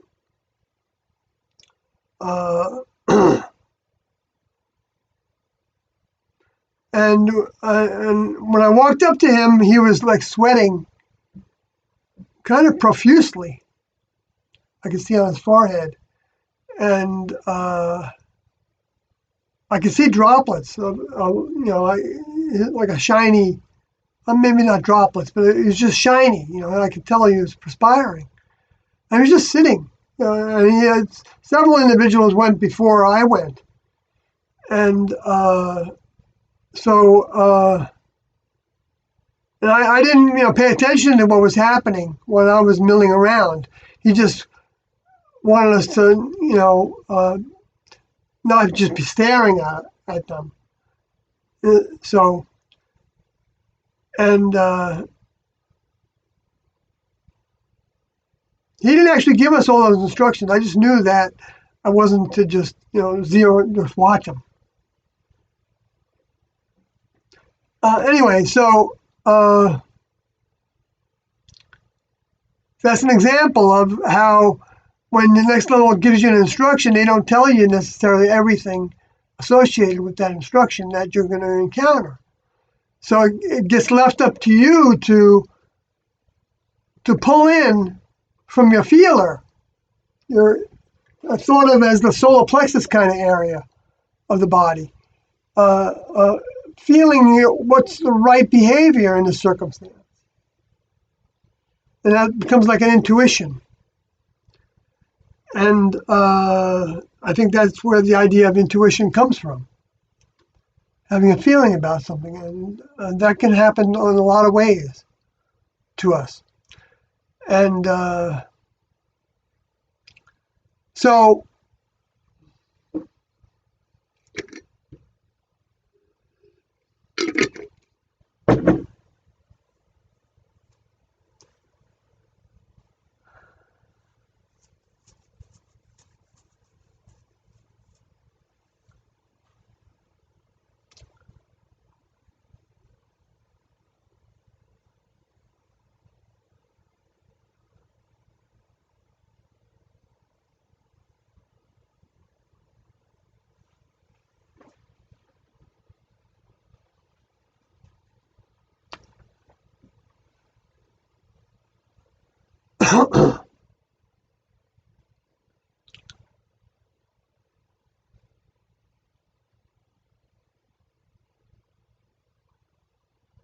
I was just distracted by something. I'm sorry.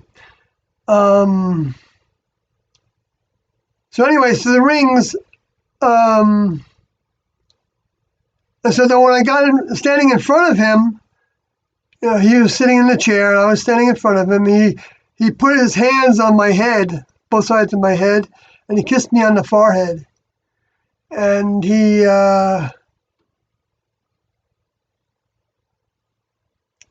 might have also kissed me on the side of the head.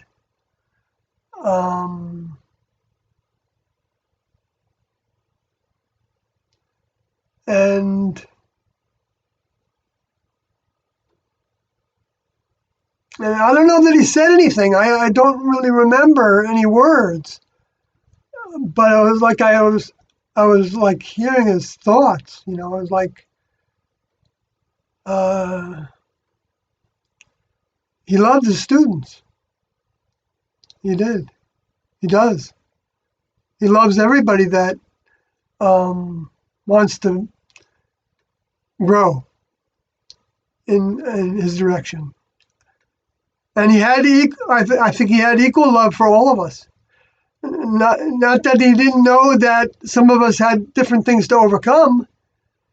He didn't love those things about, that we weren't getting a handle on. He expected the best from us. He didn't. One time I was trying to convince him that I had something bad about me. Something that was, honest. I wasn't honest about, and it had to do with sexuality. But I didn't have any example in my head, except that I wanted to. I was up in the middle of the night, dealing with wishing that one of the females that I was attracted to would come downstairs from the rest chambers upstairs, the rest areas upstairs, and wanting me, that she might come downstairs, sensing that I wanted somebody, and so I was experiencing my vehicle, being stimulated and getting part way into the vehicle's erection. And then, like fighting it back so that the erection would go down. And, you can make a cartoon out of it, right? But that was the battle. I was telling him after that happened. I told him about it, and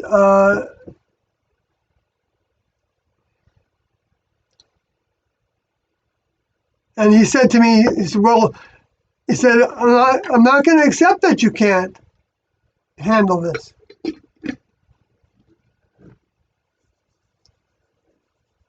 And I said to him, well, I don't know. It's just this, you know.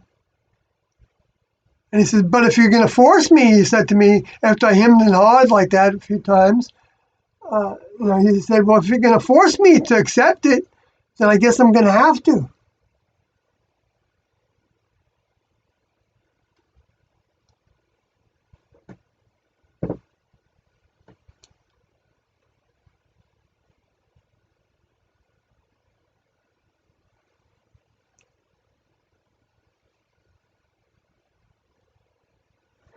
All right, so I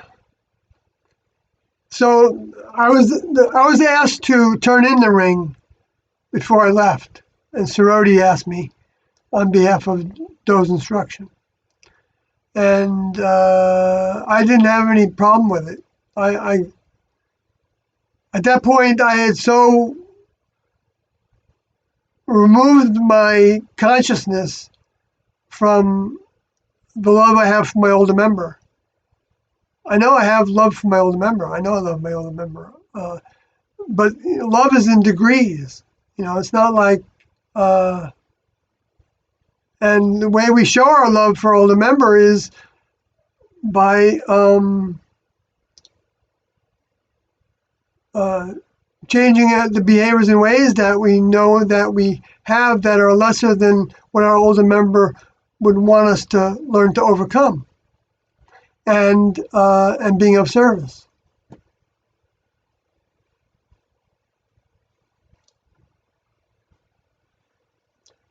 So anyway, round circle there. Maybe that's enough, I guess, about the rings. Oh, well, no, not exactly, because actually, while T was in her vehicle, you know, some people say that Doe changed things, which is, you know, this is why they led to laying down their vehicles like they did. That T wouldn't, Terry even, I believe, said that her mother wouldn't, T wouldn't have approved of them laying down their vehicles. And, well, Terry, I'm sorry to say that, I'm not really sorry to say, but you're wrong about that. But I don't have proof of that, except for the book by the Hemlock Society that was found that I found in Doe's quarters that I reported to people in the media, and they put on that documentary, the Heaven's Gate podcast documentary. Me saying,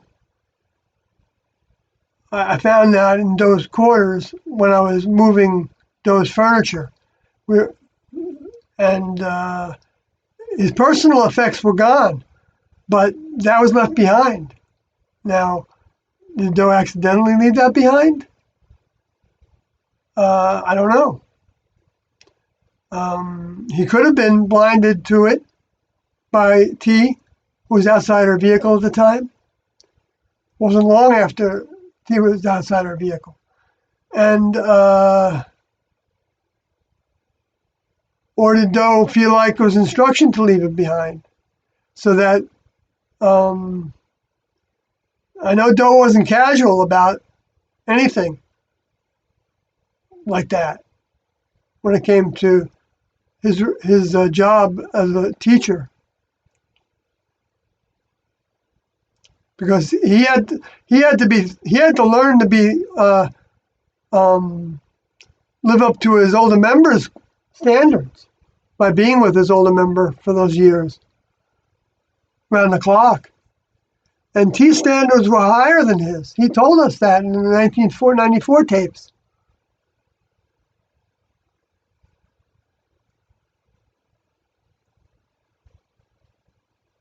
So he learned from the best. He learned from the older member, the Father, Jehovah, Elohim. I know that's hard to imagine. It sounds fanciful or ridiculous or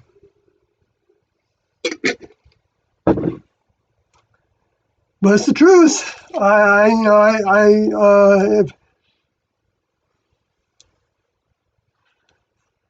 mean, the fact that I know that, and yet I'm like everybody else, consumed with my humanness.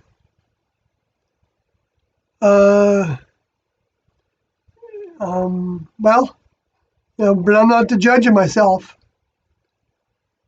and nobody else is the judge of themselves in relationship to where they are in relationship to the next level, older member, T and No. Whether we know it or not, whether we identify it in that way or not.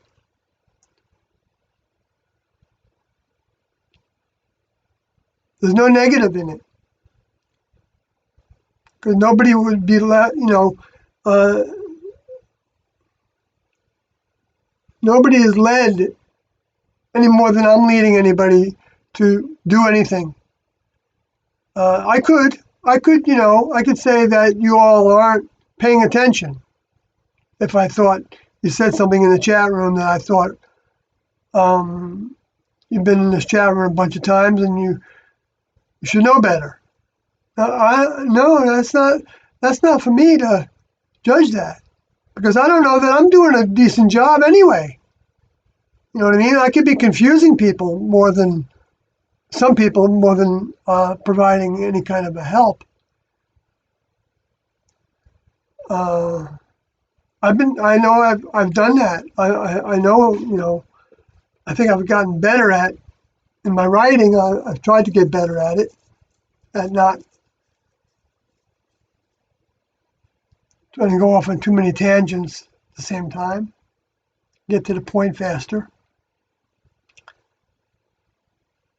But I still catch myself doing that too, yeah, So I haven't, I could like a lot of room for growth in that department. But T is the one that said, you all need to make your commitment to Do. See, they were witness to one another. They were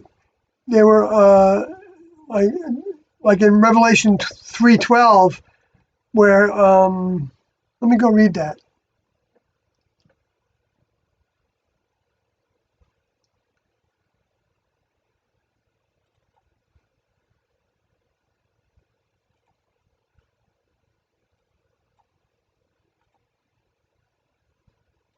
I've been through this verse many times.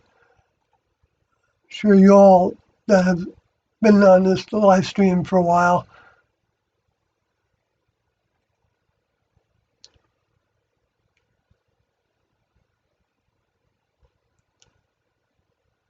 Okay, so so this is the context of this is the one that was Jesus saying that he's going to come quickly, and so it's to hold fast what you have, so no man takes your crown. You know what? I just realized he was saying that they already had a crown, and so some graduated to some degree of next level membership.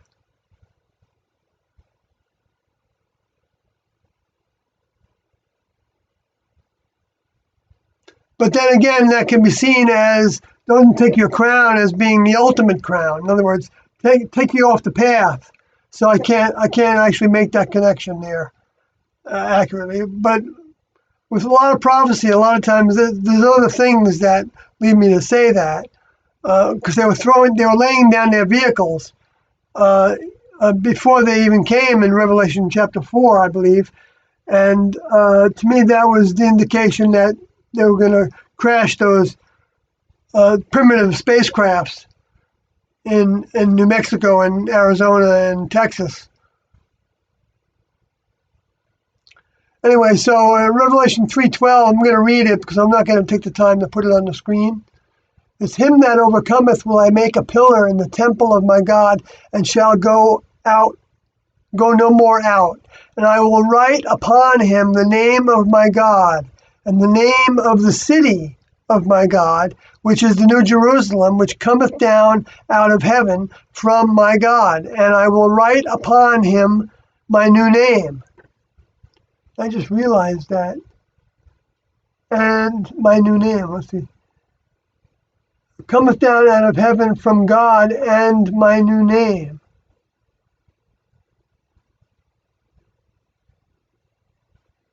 Oh, okay. They were putting that in there. They didn't really have to do that. Well, I don't know. Actually, I'm reading this differently than I ever did before because of the way that they worded it. You know what? I want to spend a little more time on this.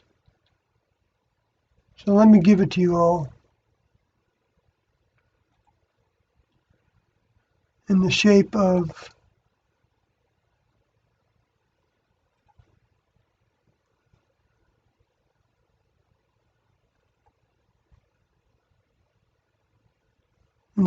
this.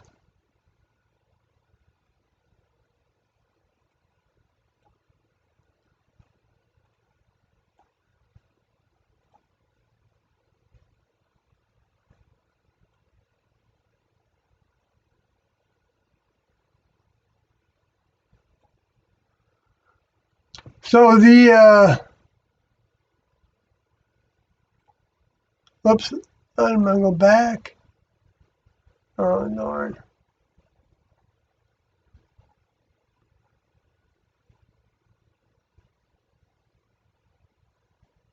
Okay, hide. Okay, that's good. Okay, so let me see if you've got it yet.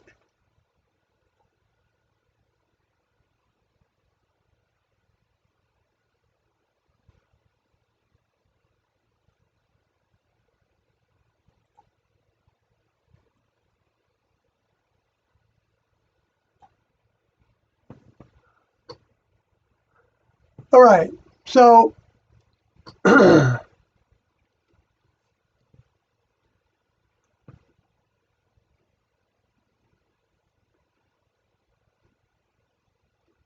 so him that overcometh will I make a pillar in the temple. So that what he's saying there, I believe, is that Doe didn't teach any of this. So I could be wrong about what I'm saying here, but from what they did teach and everything I've learned from my research, the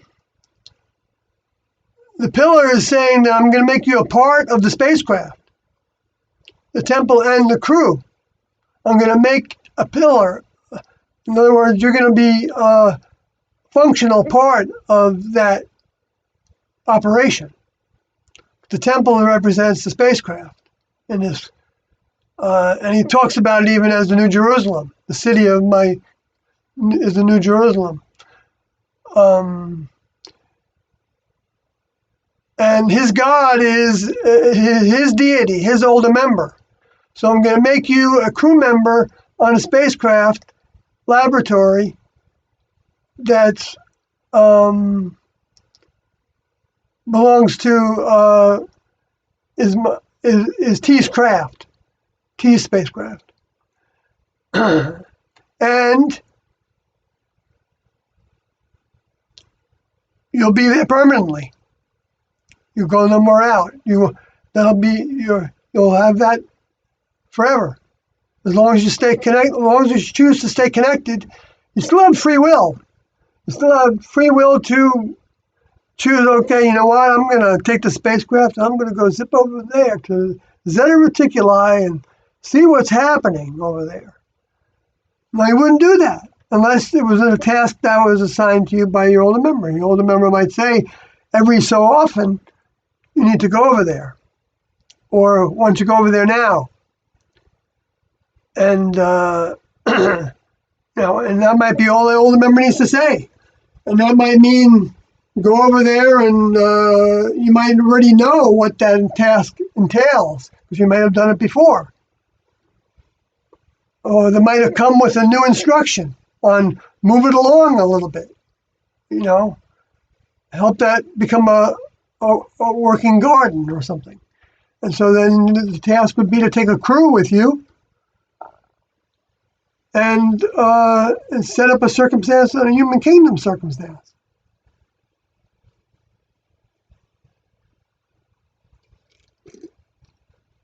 That was T's task. But he got from,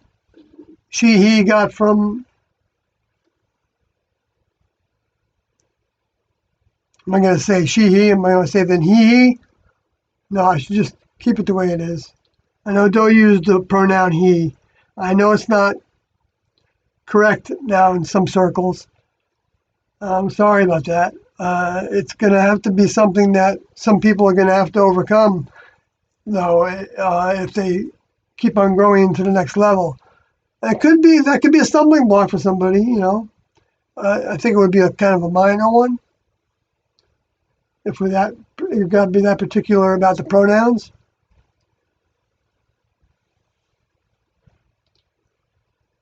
But I am trying to be conscious of that sometimes. Doesn't hurt to still try to, we don't have to get like I'm gonna make a point not to say the correct gender pronoun, because to rebel against the people that want me to use the correct gender pronoun. Anyway, to move on with this Revelation 3:12, and I will write upon him the name of my God. Okay, so write upon him, the word write is to write, to describe,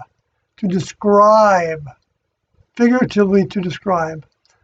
Okay, graven, engrave upon, imprint upon, impress upon, could all be, I think, graphic, be graphic about it. Put it into the physical. Writing does that, right? That's taking the mind and making it real before our eyes. And so that's pointing out to us who his older member is. The name of my God. And then saying that what the name is and saying, T is my older member. Peep is my older member. When they were Bo and Peep. He was talking about T as being his older member at that time, 1975. I don't know when he came to recognize it, but it was sometime before that. He had to come to recognize it. He didn't recognize it right away. So anybody that's, coming into this information and not recognizing anything about it doesn't mean anything. But if they feel drawn to it, then that's what means something. That's what we get chosen. We can choose to do. We don't get chosen. Well, we get both chosen and we choose to do. In other words, we wouldn't feel drawn to it if the next level hadn't prepared us for that. And then they could have prepared many thousands, many million, maybe even millions. I don't know how many they could have prepared. I suspect it's in the thousands, not the millions, but no, that's not true. That's not true. I'm going to leave it the way I said it. It might be thousands, it might be millions, because I just don't know. I mean, but certainly millions have heard about TNO. Whether millions can actually see who they are or not, I don't know.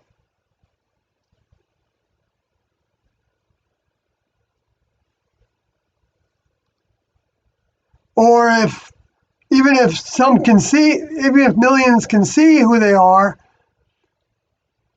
but then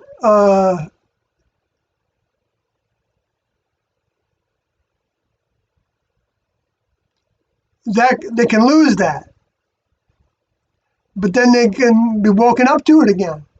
That's why we can't judge anybody else, because humans are learning lessons in the human kingdom that can translate to lessons needing to be learned in a next level classroom whenever that happens again. So, when we have divorces, when we have people with health problems, when we have people that die in our lives, when we face our own death or our own health problems, and we see our loved ones suffering because of that, and that's, our careers change, or we lose our careers, we don't have a good job, people treat us badly at the jobs, all the things that happen, our married life or unmarried life or relationships, of course, are a big, huge part of our lives. All the ups and downs with that, all have lesson of opportunities with them to overcome being subdued by them, so that they don't, it may take a while for us to, pick up and get going again after we did something for a while that we thought was what we wanted and it didn't work out the way we thought it might, and we're kind of depressed about it, and maybe not motivated to try anything else new, not even motivated to ask the next level for help. But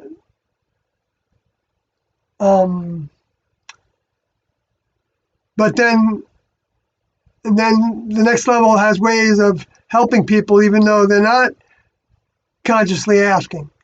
And sometimes that means, stirring up their life. It might mean like a tornado is coming through town.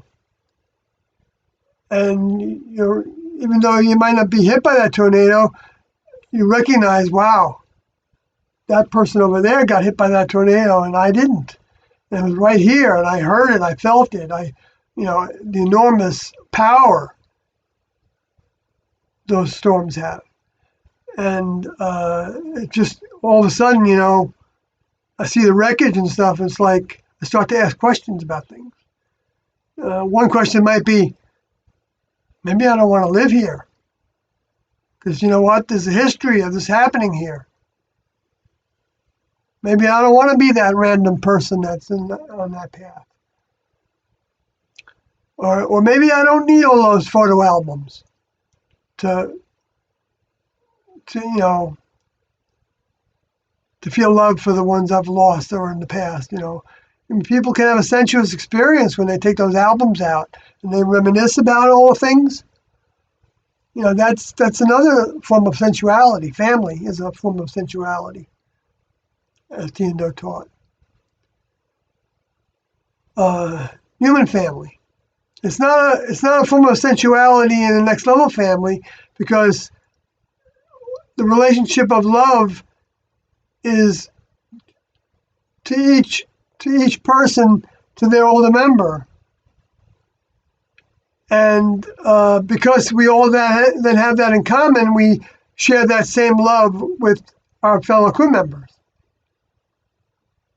Love your neighbor as yourself.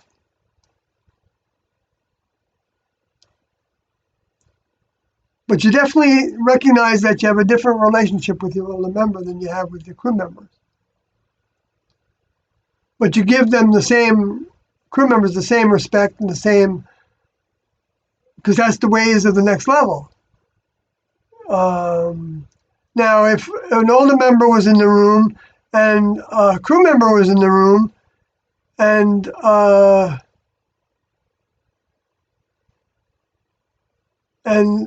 they were talking to all of us, the older member was communicating with all of us by mind, in the case of a next level spacecraft.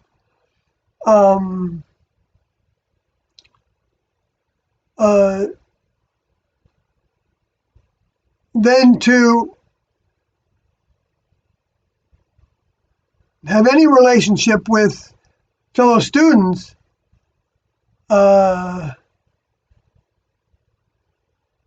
would be a distraction at that point. In other words, you wouldn't be like trying to get someone else, other students' attention while you were in the room with your older member communicating with you. Now, if the older member was just in the same room but was working with somebody else on a project part of that room, and you had another task to do with a fellow student, then there wouldn't be anything wrong with that. You wouldn't, like, everything wouldn't stop, and you wouldn't just stand there and wait for the older member to, see if the older member wanted to give attention to you. But you might keep your eye open, your mind open, but you would probably have your mind open all the time to your older member helping you, whether you can see whether the older member was physically present or not, or physically, visibly present or not.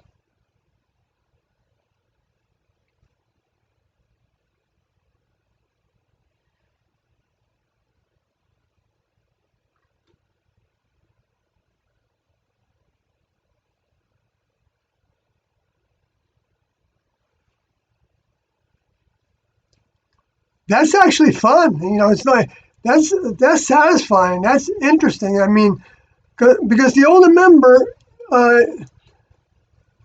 it's like, I guess, being with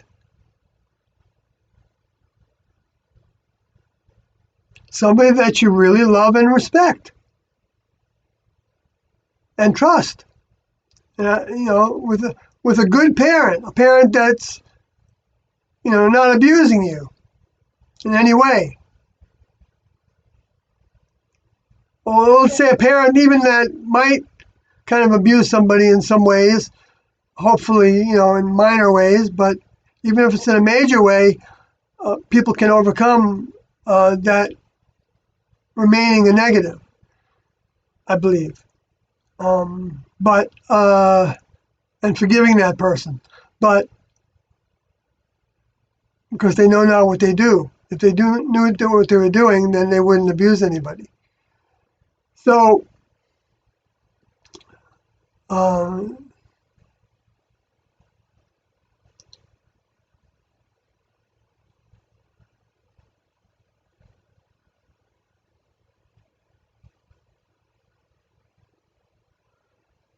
actually forgot where I was, which sometimes means I'm getting tired. Other times it means I've said enough about it. Or that I'll cross that I or dot that T at a future time.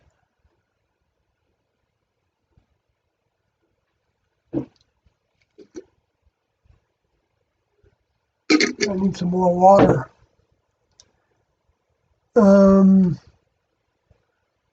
Okay, so then Jet Boss 737 says, what the hell are you talking about? I don't know how to address that. Jet Boss then says, of course you used comet, laughing out loud. Oh, I see. You're right, to clean things. Right, had to be comet, right? I don't know if T&O got it for that reason. I mean, they did say early on that they felt, when they described awakening in 1973, that when they got to St. Louis, it was and they rented that car that ended up landing them in jail, that they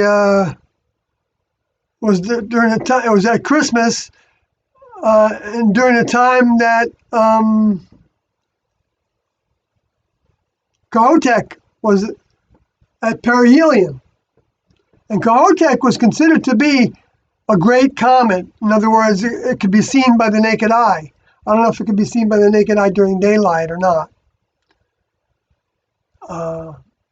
Hale Bopp was actually visible, I think, during daylight.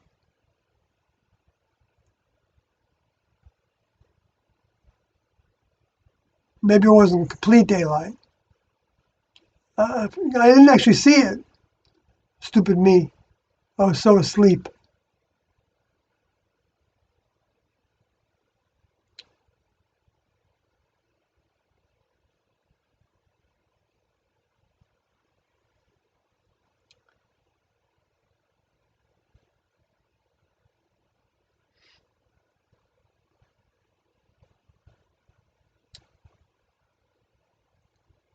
Slick Rick, what's up, Sawyer? Slick Rick, on an episode of Ancient Aliens, Series 3, Episode 12, it was claimed that Doe was in hospital in the early 70s because he had a heart attack. Do you know if this is true? I have never seen any evidence of it. Doe didn't talk about it. They also said that he was in a psychiatric hospital where he was a patient when he met T. I know the report you're talking about. Doe didn't talk. The only thing he said about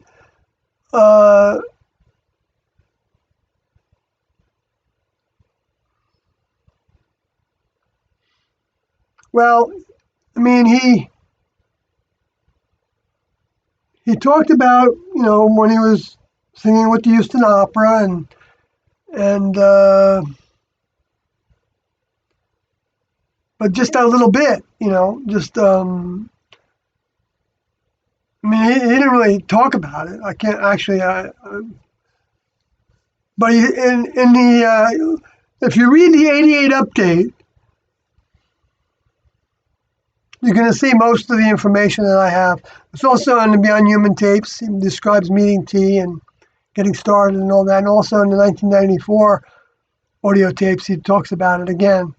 And in each of those, you get a little bit more of a picture of everything that happened to him and T in the beginning. So I don't remember anything about having a heart attack. I know he had a hernia, and he went to the hospital for that, but that was in 19...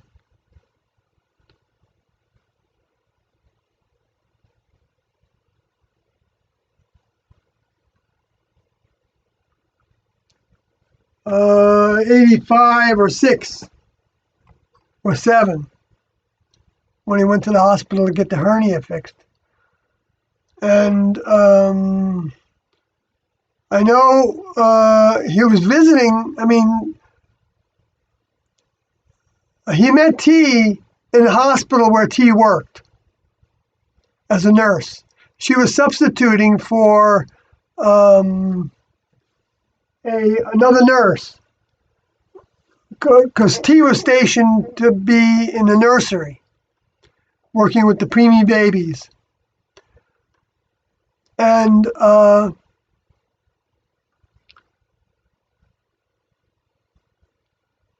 but she was subbing to attend to, and so he said that he was visiting a sick friend in the hospital, and they started to talk about astrology. T stimulated the conversation. Anyway, I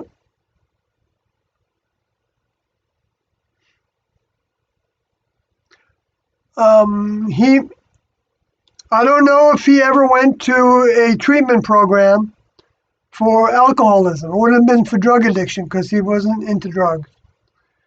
But I know he was a drinker. I don't know to what degree.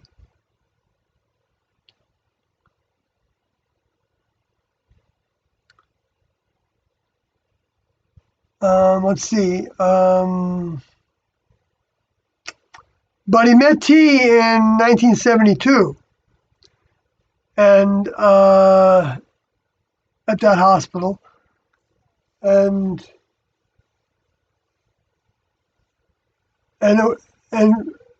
he recognized that for about a year before he met T, or either that or before their first major awakening in January and February of 1973.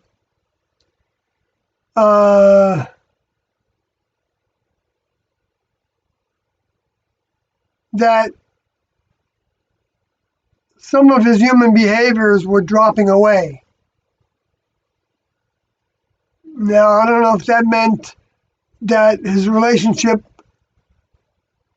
with a man fell apart, or maybe more than one relationship with a man fell apart. Because he did say that he was living with a man in a homosexual relationship, an LGBTQ kind of relationship. That he didn't like because, in the end there, because he was frustrated with, because no one he was with wanted a committed relationship. That's what he wanted. So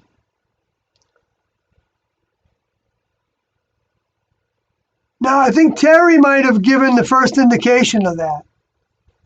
But she didn't think that they first met in the hospital where T worked.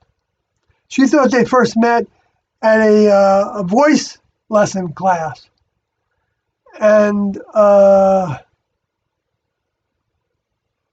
she might have been right that that's the first time she saw him.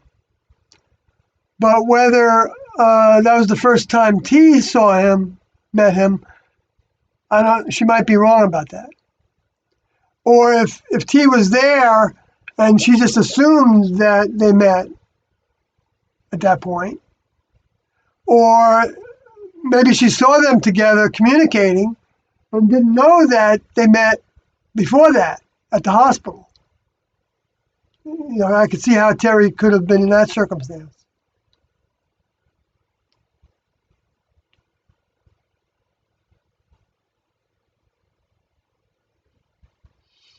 But there was no reason for them to make up that story.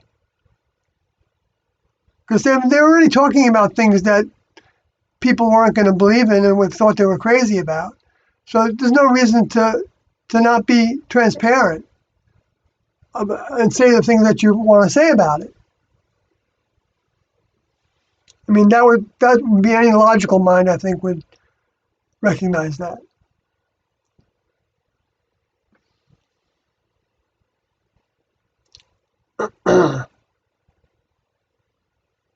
So that doesn't mean I think it didn't happen.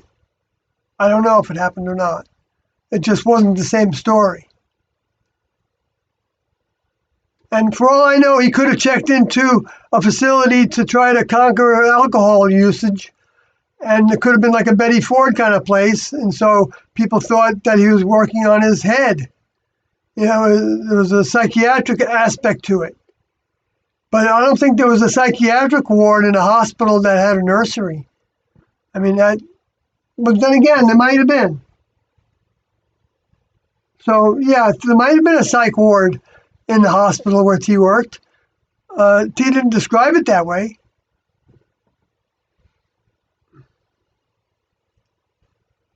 I believe she was bringing medication to the person that was being visited by Doe.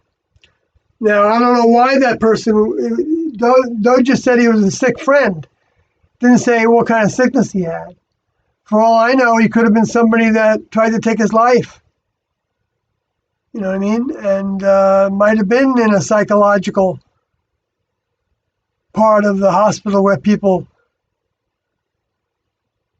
might have tried to take their own lives. There might have been a couple of rooms for it. So that's where some of these things can, rumors can start based on one little tiny thing like that. And then they end up getting blown out of proportion or, mixed up when they don't.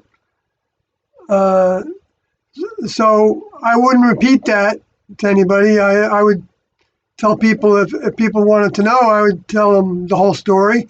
Like I'm trying to say, from my best perspective that I could have on it, but say what Doe said in either the Beyond Human series and or the the Heaven's Gate book and the 88 update booklet that's in the Heaven's Gate book. That's free to read on heavensgate.com, and you can download also that book from heavensgate.com in the book section towards the bottom of the page. There's a link there to download the text format of it. And or you can get it from me through writing to my Yahoo address that I posted in the chat room a few minutes ago.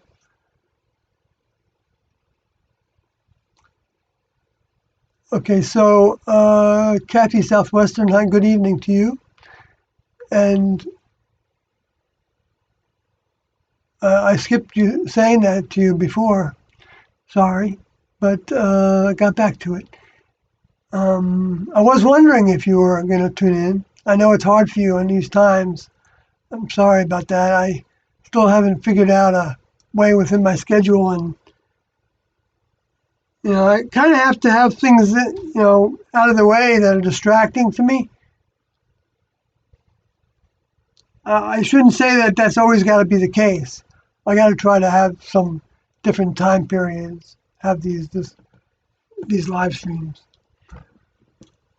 Okay, so I'm going to move on in the chat room. On an episode of Ancient Aliens, Series 3, Episode 12, it was claiming that Doe was in the hospital. And I already read that one. Duh. I was reading this at the same time as I was thinking I still had more to say about the comet in that previous comment. That's why I didn't stop sooner. Wasn't that I was that dense. But what I wanted to say more about the comet was that there was another comet, Comet West. And Doe used to use the name, I think, Jason West. Or maybe another first name with West. When they were out and about in the world and they had to give a name. Because they didn't use their legal ID because Doe had that record. He was actually he was a felon, even though the charges were dropped and didn't have to be prosecuted. And he only plead to doing it because the car company, when they got the car back, they dropped the charges, so there didn't have to be any charges against him anymore. But the DA took up charges against them to make points, because it was an unusual story, because they were talking about who they believed they were from the next level to some degree when they were apprehended. That's the whole story that you can read in 88 Update. That's definitely interesting. This story, even from a perspective of not believing anything they're saying that they say, is, well, you're not going to find a more interesting story, in my opinion. But then again, of course, somebody that's not into this at all would find it dull.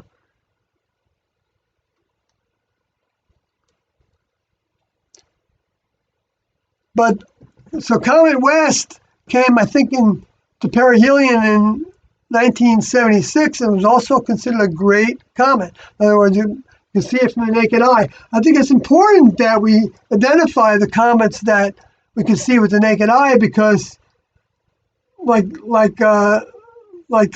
the scripture says, for every eye to see coming in the clouds. Now that can be like a cloud of light, which a comet looks like a cloud of light, and that can be a spacecraft that is cloaked with a cloud, like happened in the Old Testament, where the Jehovah would come back and forth into the tent that was built to have that physical representation there, because he was a physical body that he allowed Moses to touch. So Moses felt that physical body that Jehovah had at the time. because they were preparing us for the reality of the next level, a physical reality, not a spiritual kingdom, even though spirit is what occupies all the vehicles. But it's the spirit. There's two kinds of spirit. There's next level divine spirit or Holy Spirit, or next level mind is the most accurate way of thinking about it, which has to do with information, behaviors, ways, programming, ideas, and human mind, which is the misinformation mind that is saturating this planet. Though this planet also has the next level mind embedded into all the genes, so that everybody has a chance to outgrow the human misinformation mind.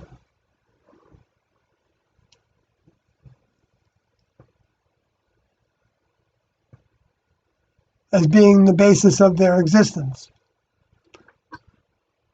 All right, so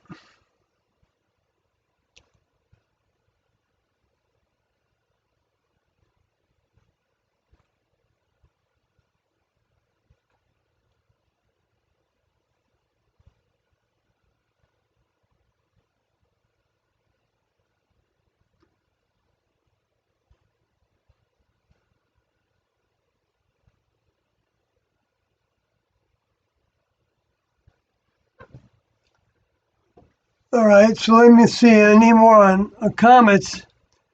Oh, so there's the three again. You know what? I forgot. I'm still working on this whole perspective of the three.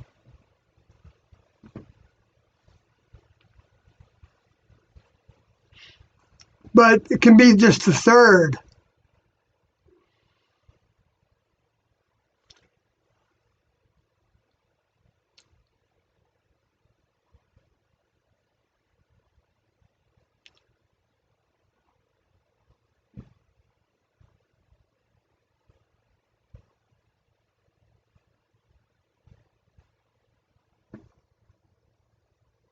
Take some notes there. I don't know if I have the energy right now to go into that now. I have to definitely spend a whole live stream on this subject matter of the three, in terms of, then I have to actually go into the Bible, but maybe I'll do it a little bit. I have done it a little bit before, but I always seem to start someplace and then I get worn out going through verses, and so I don't spend much time on the key verses that I want to spend time on. But I'm coming up to the 3-hour mark. I'm kind of tired. But you know what? I should do it.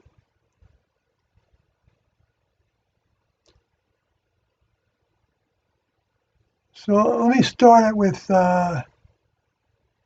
this other program.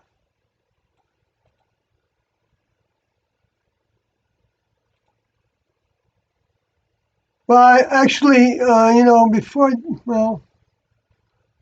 started this broadcast with talking about the kind of spectacular events that happened at the end of this year. I think more so than any previous year. Even though each year ended with, since 2013 especially, I noticed, ended with many events in the heavens. Near-miss asteroids, fireballs that weren't human created, I don't believe. And now I think the fireballs that we see are human created. But I don't know if all of them are going to be necessarily. But anyway, and comets, usually one or two. A comet with multiple objects associated with it, like comet Pan-STARRS, which is the Pan-STARRS is the observatory in Hawaii. And I don't know if it's the only observatory in Hawaii. I don't know if it's the same one that saw the Hale Bopp companion object that the Japanese photographed. And that's why we know there was a companion object with it. And other people on the ground also knew that there was a companion object with it. They could see it with amateur telescopes, and maybe even binoculars on one account that I read when I was studying all that. And I lost the source of that, and the computer that I had at the time crashed, so I lost some data in that regard. I wonder if I had any backups though. Anyway, but doesn't matter, because the scientists at NASA formed a committee and met every year for a few years. I don't know if they still meet to talk about the Hale Bopp comet, because there were so many different things about it, the size of it, and I think speed, and maybe even some speed changes that were observed early on, and that it had a dual nucleus. That's what they said. The scientists said this. That and it had like three tails, where they hadn't seen a comet before that had three tails. They always have two, or sometimes they only have one. Sometimes they have none. But then sometimes they're called an asteroid then.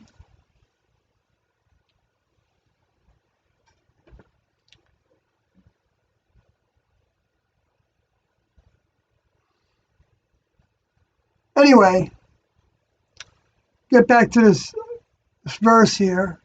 I see that it's come across. I'm going to go into, I didn't finish with 312. Yeah, really, I should try to finish that.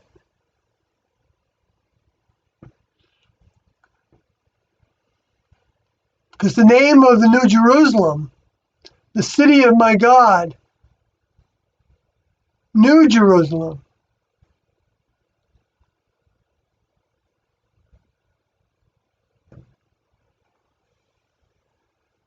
which I believe is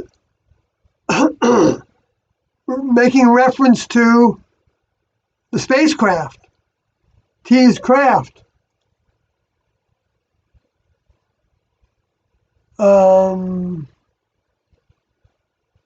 That part of T's craft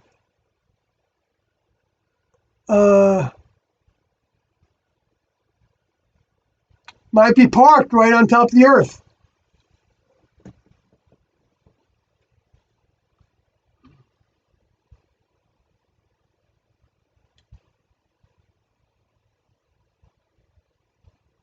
With a big part of that being where the humans traverse, with their rockets and everything, is part of the might be part of that spacecraft. I mean, the spacecraft is described as being about 1,260 miles across. No, 1,300 and something miles square. So it's described as that.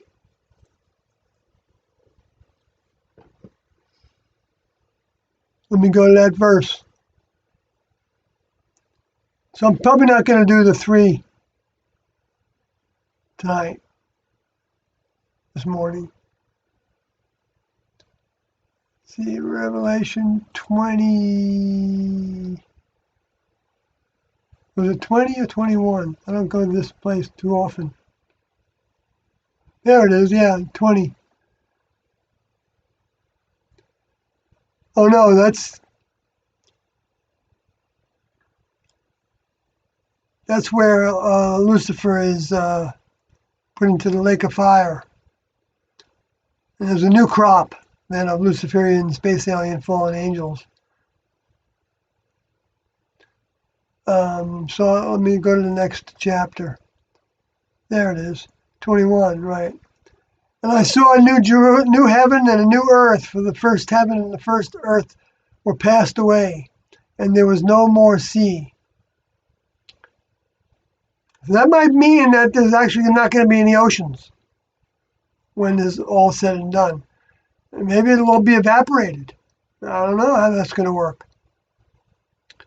But maybe it'll become a different kind of a body for a while. Bill thought that it might not be made into a garden right away.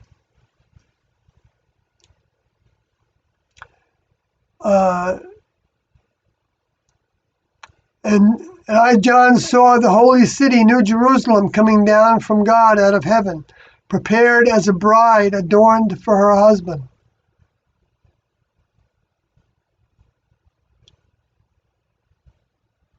Now, that's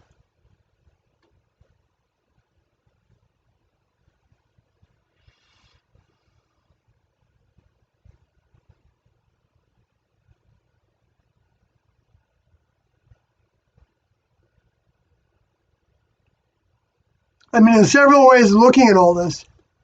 You can also be talking about how the New Jerusalem was prepared for this time now, was removed from the Jerusalem Middle East area and moved over to the new area over the United States, west, the western part of the United States from Mississippi River to and then extending into Canada to some degree would be the measurements of it, if those measurements are accurate.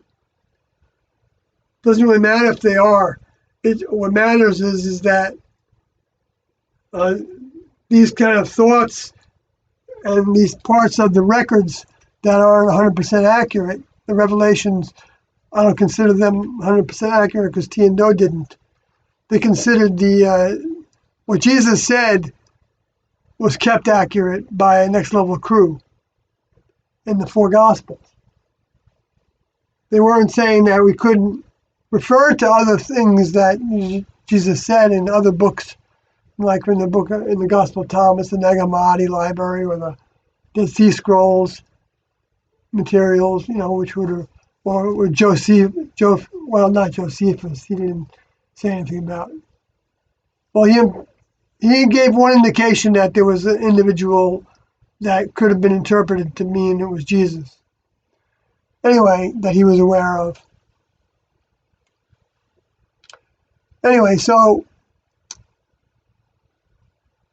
it can be seen in different ways, I think.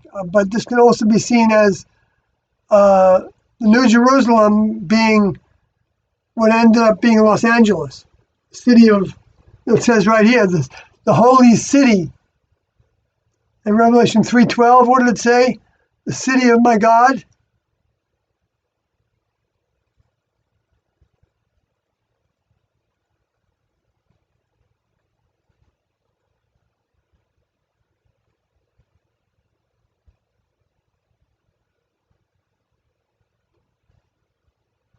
Him that overcometh, I will make a pillar in the temple of my God. Well, that's talking about the spacecraft. And then I will write upon him the name of my God and the name of the city of my God, which is New Jerusalem, which cometh down out of heaven. So it's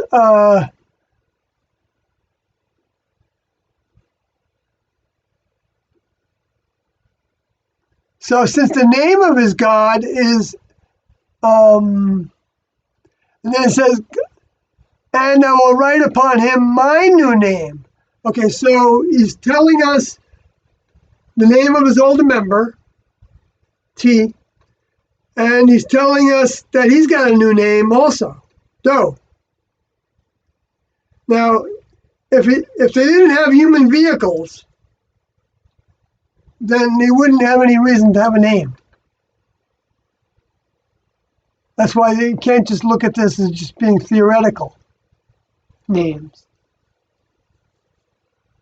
I mean, you can, but it wouldn't be as accurate as looking at it in the context.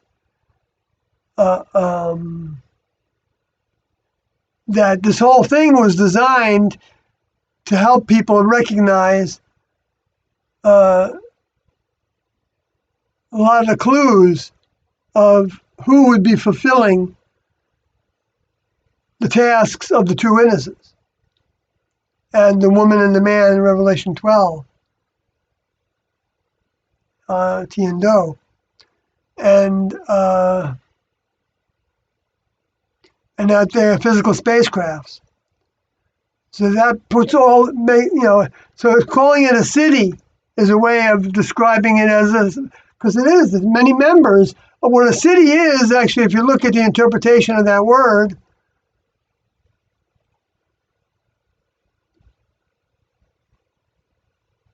it's a city in which one lives. If there's nobody living there, there's no city. So that means it has members in it.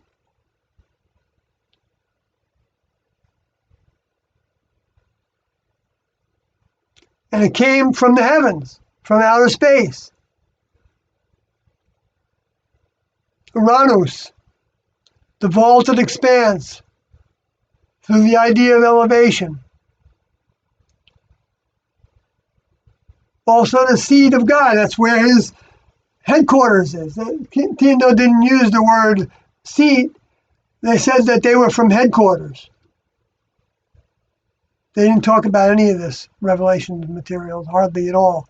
Do talked about a little bit of it, well, quite a bit actually, in the Beyond Human series. Talked about Armageddon. They talked about what the return might look like an armada, and he talked about how the Fatima might. He didn't talk about that, but T and Do did together about Fatima might have been like a hologram performed by the Luciferian space alien fallen angel souls, because Mary was at best a student. She wasn't not even the greatest student necessarily, because John the Baptist was considered to be the most advanced student.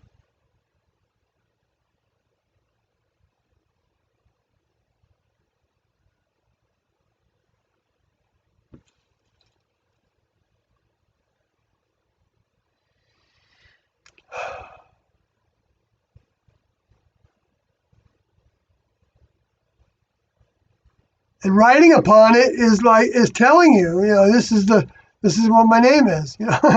It's making it physical also, which goes over to John chapter 14, where it talks about we will make our abode with you, and he will show us the Father. That's what this is talking about in 3:12, showing us the Father.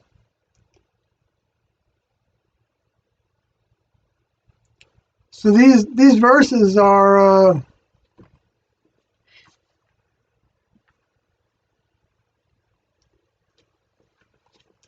the next book that I'm trying to work on has to have all this in it, but in condensed form. I'm not going to give all the Greek and justifications for all the. I'm just going to put it together based on like what I'm saying right now about what these words mean, the way I understand them now. Well, I'll still put in some of the Greek, because it helps other people see that I'm not just making things up, but it helps with the interpretation to know the different meanings that the words can have. All right, so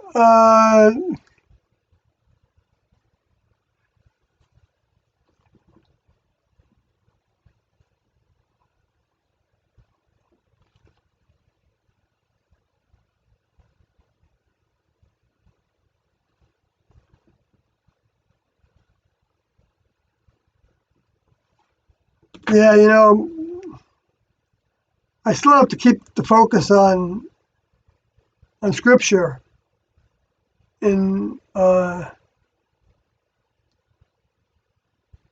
I want to try to make it generic so that I'll get people that have come out of the religions and kind of just even hate the to hear any religious terminology at all. I'd like to have some way of, well, never mind. I mean, using evolutionary level above human terminologies, that's what I do the most in many circumstances.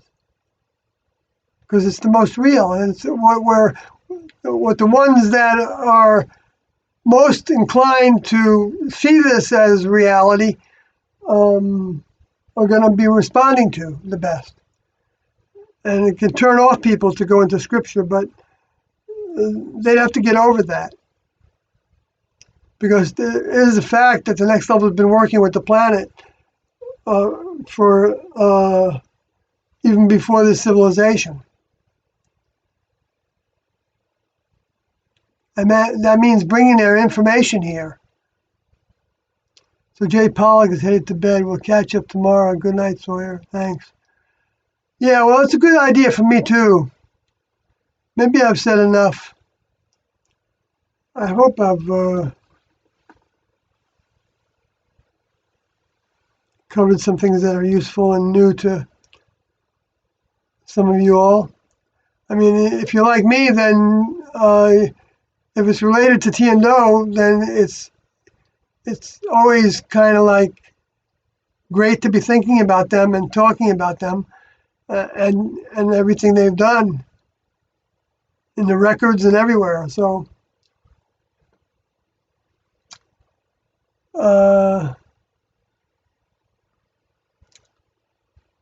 unless there's something else on somebody's mind in the chat room, I'm going to call it a night, even though I didn't get to the 3, except to the degree that I talked about Khoutek West and Hale Bopp, which relates also to the negative and the positive, which in Revelation chapter 9, I think you can see the evidence of when they talk about 3 different things. Let me just go there quick.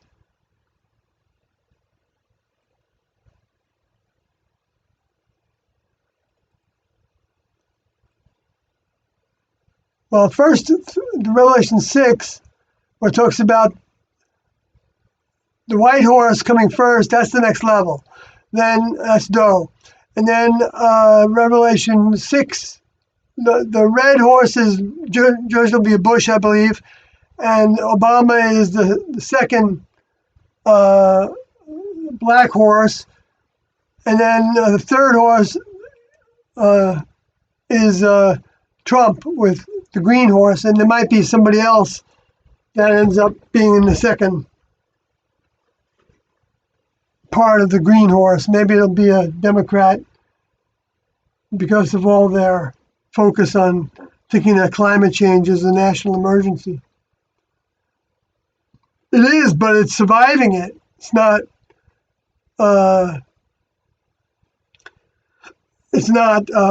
making it happen, which ironically they are making happen in some ways. They're assisting with it. Next level, if they wanted to start forest fires, they can make the droughts happen, and then they can take a little lightning bolt come across. You know, you've seen ball lightning that happens without rain and thunder and stuff. So they can then send a spark to start a fire if they want to, use that as a way of helping people move away from those areas, because those areas are going to be the focus of some of the earlier forms of recycling before it doesn't really matter where you are. I mean, there might be still places on the planet where are better to go to, and I would suggest that the areas where Tiando took the classroom, but primarily like Manzano area of New Mexico, that area around Albuquerque, I guess, but it might include, well, I think if you stay south of Albuquerque, I think that would be primary. It might include Albuquerque, I don't know. But maybe I'd like to move there.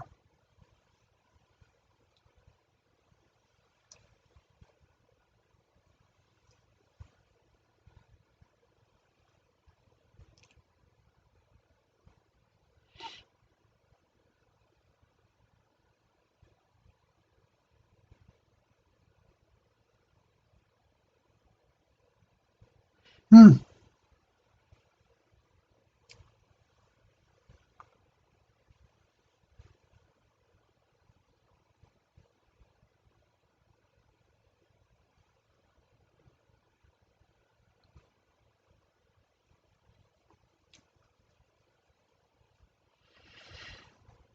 Because that's where Waldo and crew started to build the Earthship, using the Earthship design, which was filling tires with mud and making walls out of those tires. So to me, that was like, building a craft in a sense.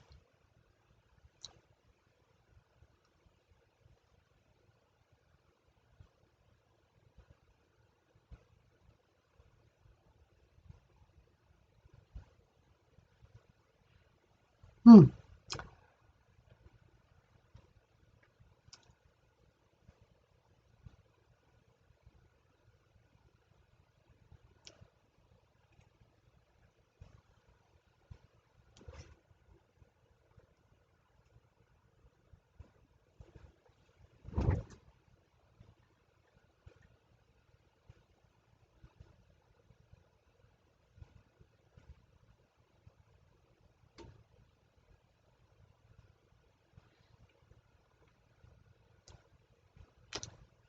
But but but actually, a place in Texas might also be a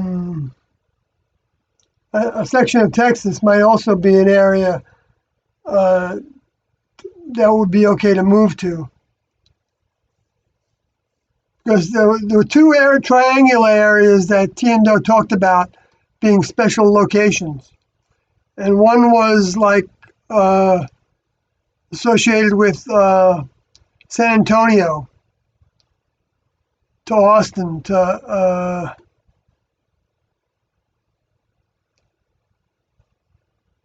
Dallas.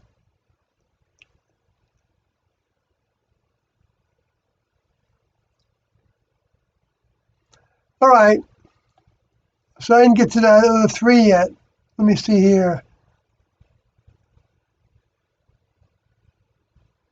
Describes them as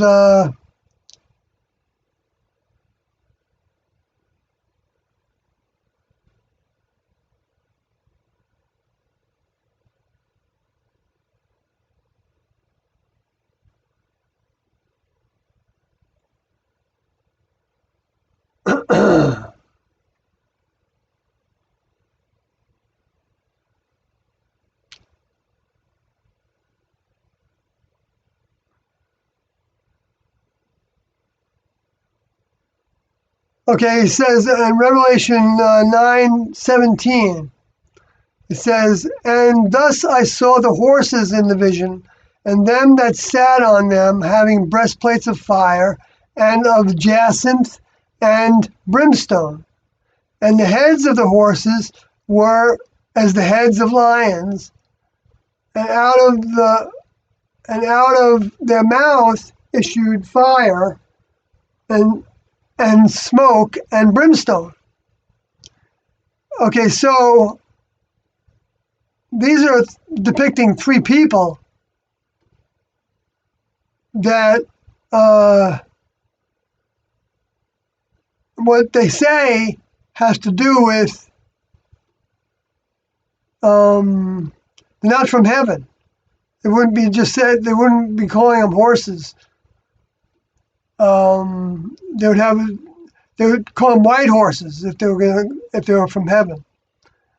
I mean, pure horses or light horses.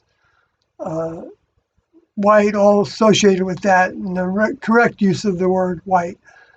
and not like, flesh-colored humans, but horses in the vision. And then that sat on them, meaning that those that had the task had a breastplate of fire, which could be related to war, and jacinth can be related to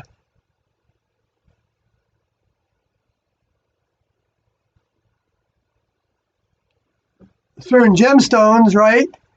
And I think that color is blue, jacinth, and so it's a dark blue, I think, which relates to the black horse, and the fire relates to the red horse, and the brimstone can be related to the green horse, or the pale horse of the time of starting the time period of the recycling, which is the judgment time, which is we're in right now. And the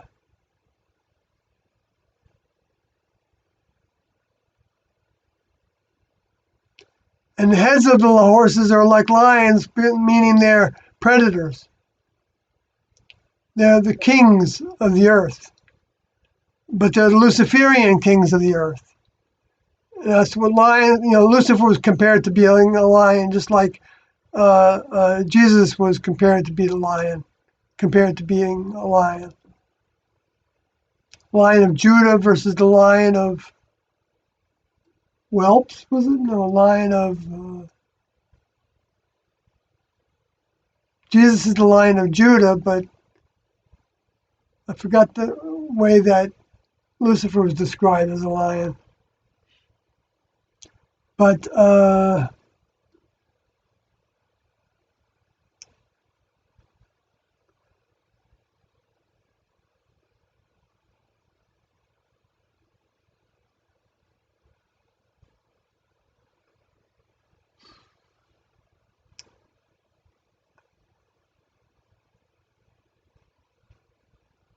so the fire is the lava, and the brimstone is also actually the lava, I guess. That's more like brimstone, right?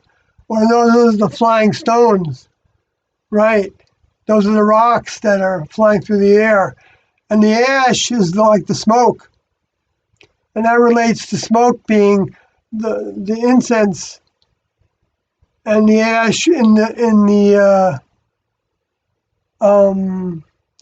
the cups from the flesh sacrifice. So the vehicles, so when they say smoke, they're talking about that kind of a sacrifice, that the vehicles die because of that. But that becomes, for the ones that are giving their all to the next level, as best they know how, that just becomes the end of that vehicle and the beginning of them being moved into a new vehicle, potentially, depending on how far along they came in their service and overcoming to the next level.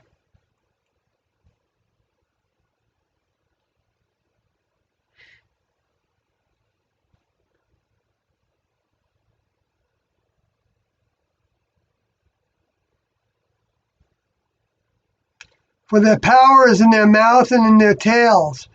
So the tails would be the sexuality part. In other words, they're mammals. They have tails. And the power in their mouth has to do with how they can mislead people into death, into believing in nothingness, or believing in false gods, false prophets. Misinformation mind.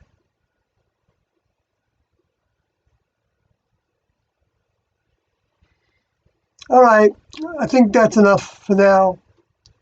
Except for Revelation 13. 16. let me go over to that and just quickly go down to how this is depicted as the three frogs.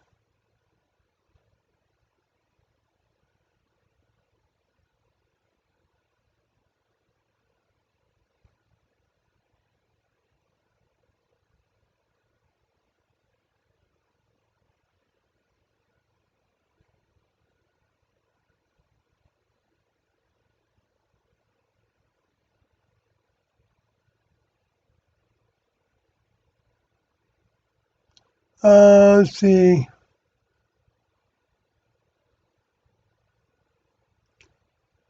Yeah, pouring his vial on the seat of the beast.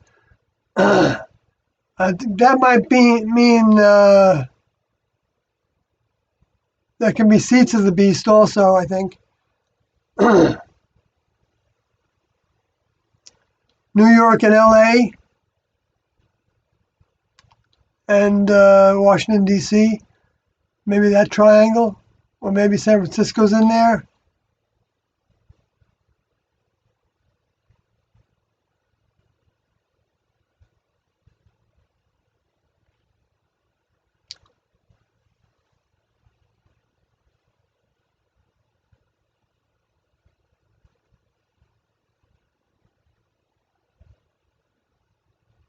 Oh yeah, it was the sixth angel pouring out his vial on the great river Euphrates, which might be both Euphrates and the Mississippi. Because the Mississippi was talked about as being the great river.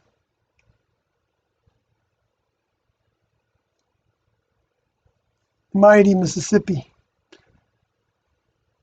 And Tiando felt like that was the dividing line between the area where they felt most comfortable, most closest to the older members.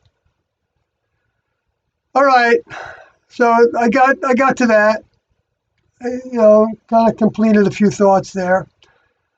So I'm going to turn into Pumpkin now, and I hope to be able to do this again.